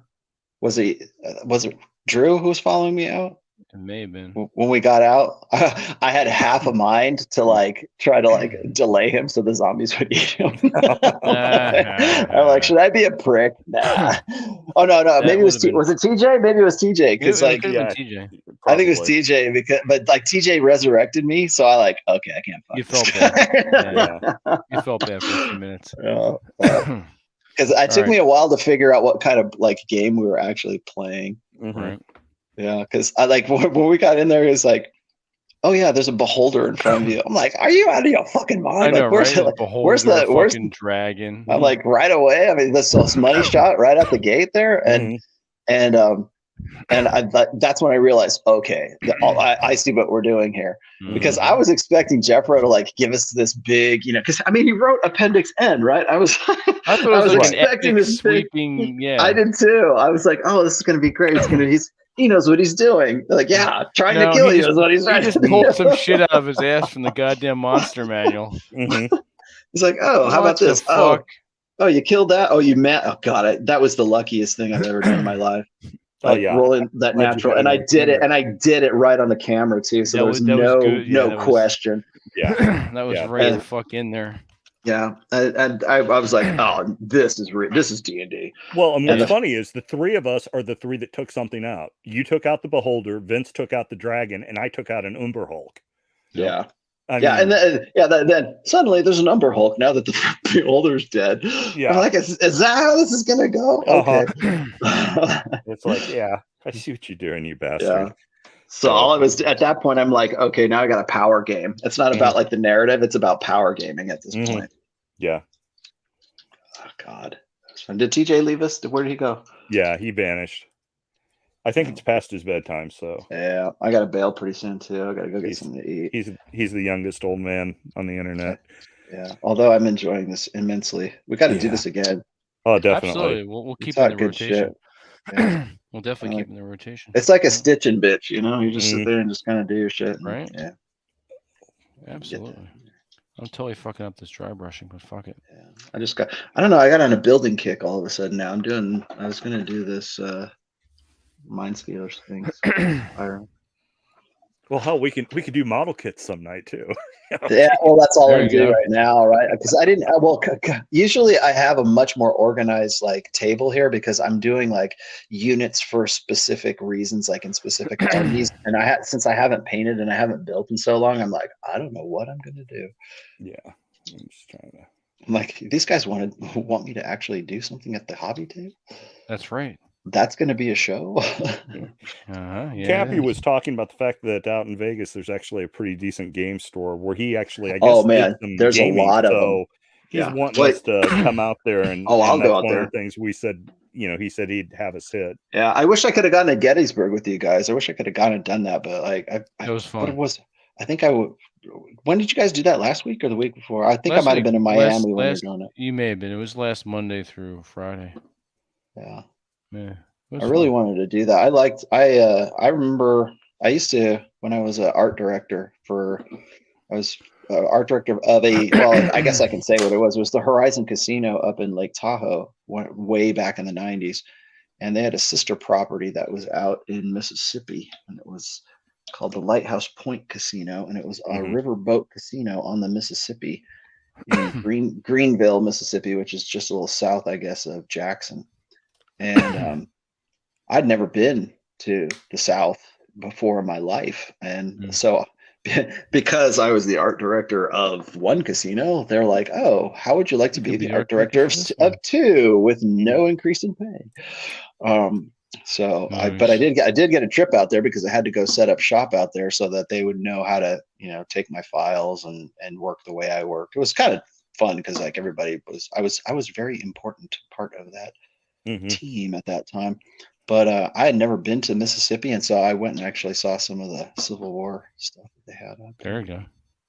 Yeah, I was actively looking for it too. I was like, oh, okay. I knew enough from watching like Gettysburg and like Glory. Right. I know that there's reenactors. It's funny. There's a lot of like Civil War reenactors in. I go out there in a full. I go out there in a full uniform in Gettysburg sometime and just walk around. Really? Yeah. Oh man, that's cool. It's so much fun. It's almost like a Renaissance fair, but it's for Civil War era. Yeah. And it's one of the top 5 haunted battlefields in the world. Yeah.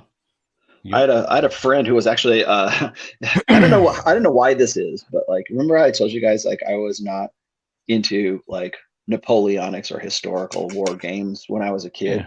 Yeah. But man, one of the guys that I used to know in Kissimmee, Florida, actually, was part of our game group. He was also a reenactor of Civil War reenactor.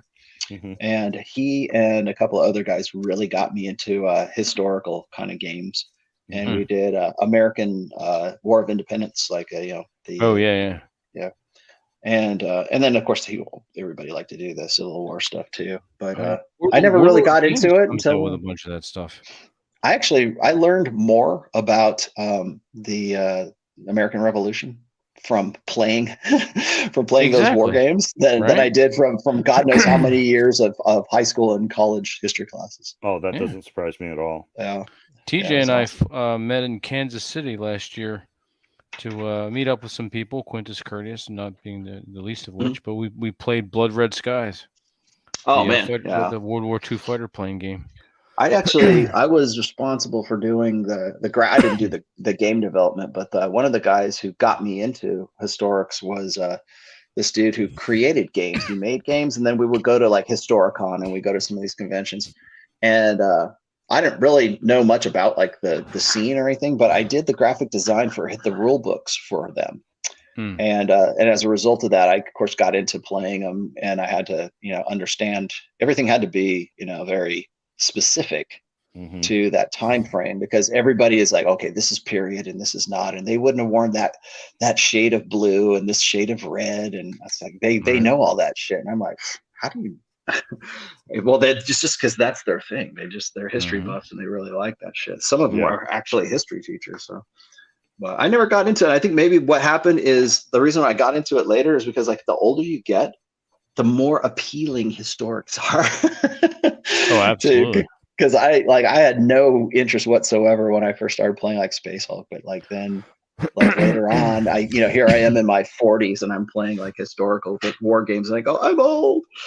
Yeah, I've always been a bit of a history nerd, so I've always liked it.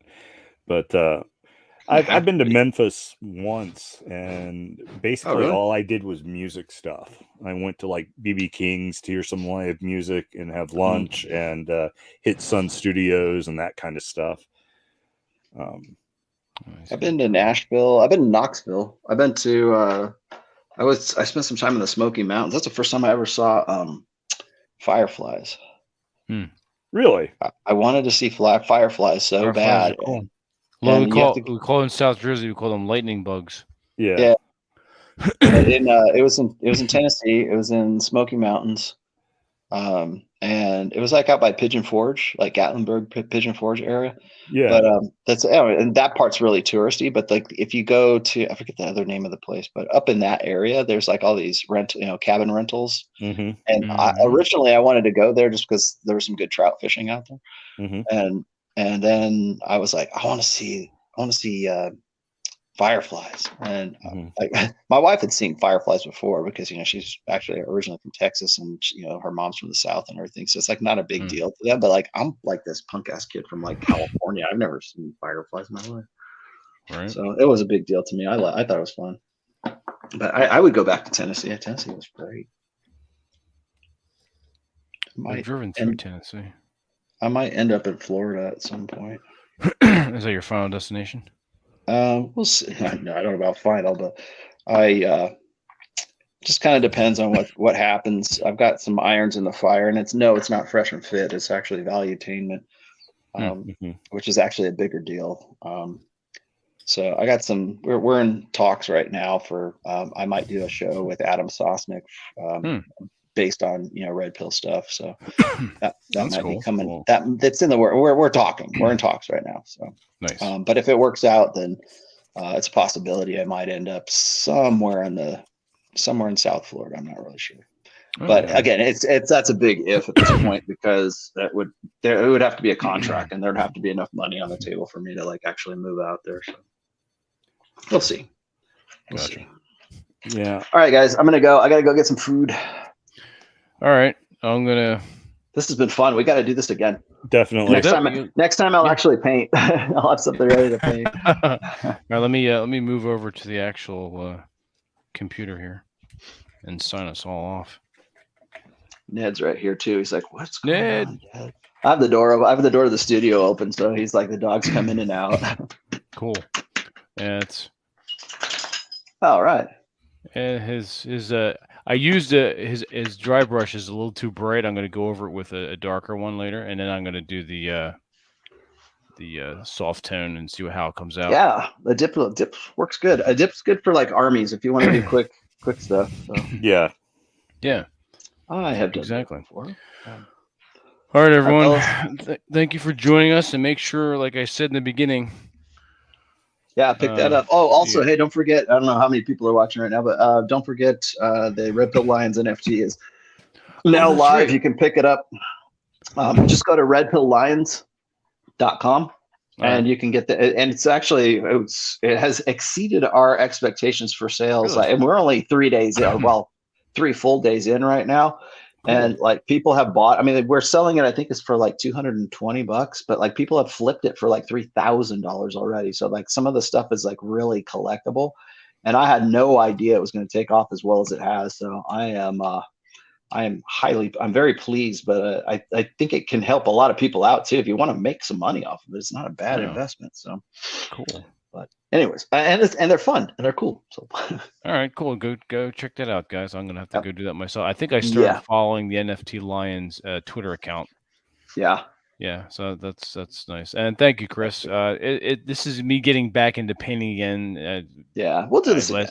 Yeah, we'll do it again. We'll gain more skills, and I haven't painted since like 89, 90 in the early 90s. So yeah, we'll definitely do it again. And Rollo, take us out. Oh, if I had anything, I would keep the fires burning. Let them keep you warm.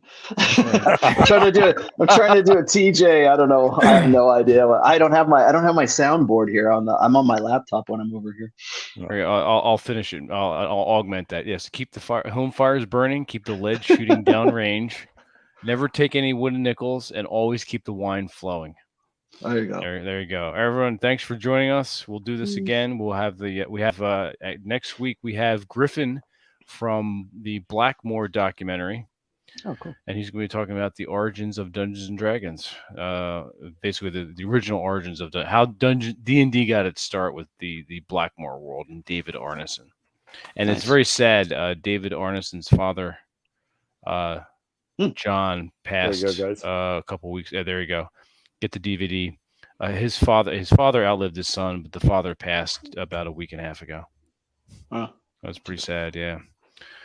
So anyway, tune in for that Wednesday, and then following that, we'll probably. I know, Raul, you got a very busy May, so maybe yeah, I will be. in June. Let's see.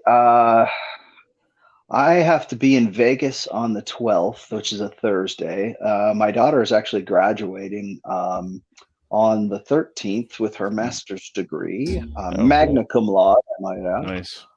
And then on the 14th, I am in Dallas. 14th and 15th, I'm in Dallas for the collective talk for George Gannon. And then the 16th through the 23rd, I'll be in Miami for the CME, Donovan Sharp's thing. Oh, that's right. I'm doing all kinds of things. I'm going to do a deep sea fishing. I'm just going to just do some meetups and probably smoke cigars at a cigar bar and pretend like I like it. And, you don't like it? What? Well, I do. Every once in a while. I like smoking cigars, but it's not something I do on the regular. I only do it on special occasions. You're not me and Aaron Clary. Yeah, well, I mean, Aaron's good. He's actually, if it wasn't for Aaron, I wouldn't know what a good cigar is. So I'll just say that. But that's my schedule. Know what a good cigar is either. By the way, I was just going to say, if you wanted to do our game on, well, I can't do it on the 11th because you have this guy coming in, right? Just Wednesday next time. Correct. Yeah. Mm-hmm. Okay, so I would be the soonest I would be able to do it would be like the 25th, I think. All right, you want to do the 25th? Yeah, we can pick up my game on the 25th. Okay, we'll do that. Right, and then maybe on the 18th we'll do Drew's. We'll see what happens. But yeah, definitely the 25th. Cool. I'll get that in the pipeline. All right, everyone. Thank you for joining us. Who's in the chat now, and everyone who's watching and listening to later. We'll catch y'all on the flip side. Have a good night. Dirty whores.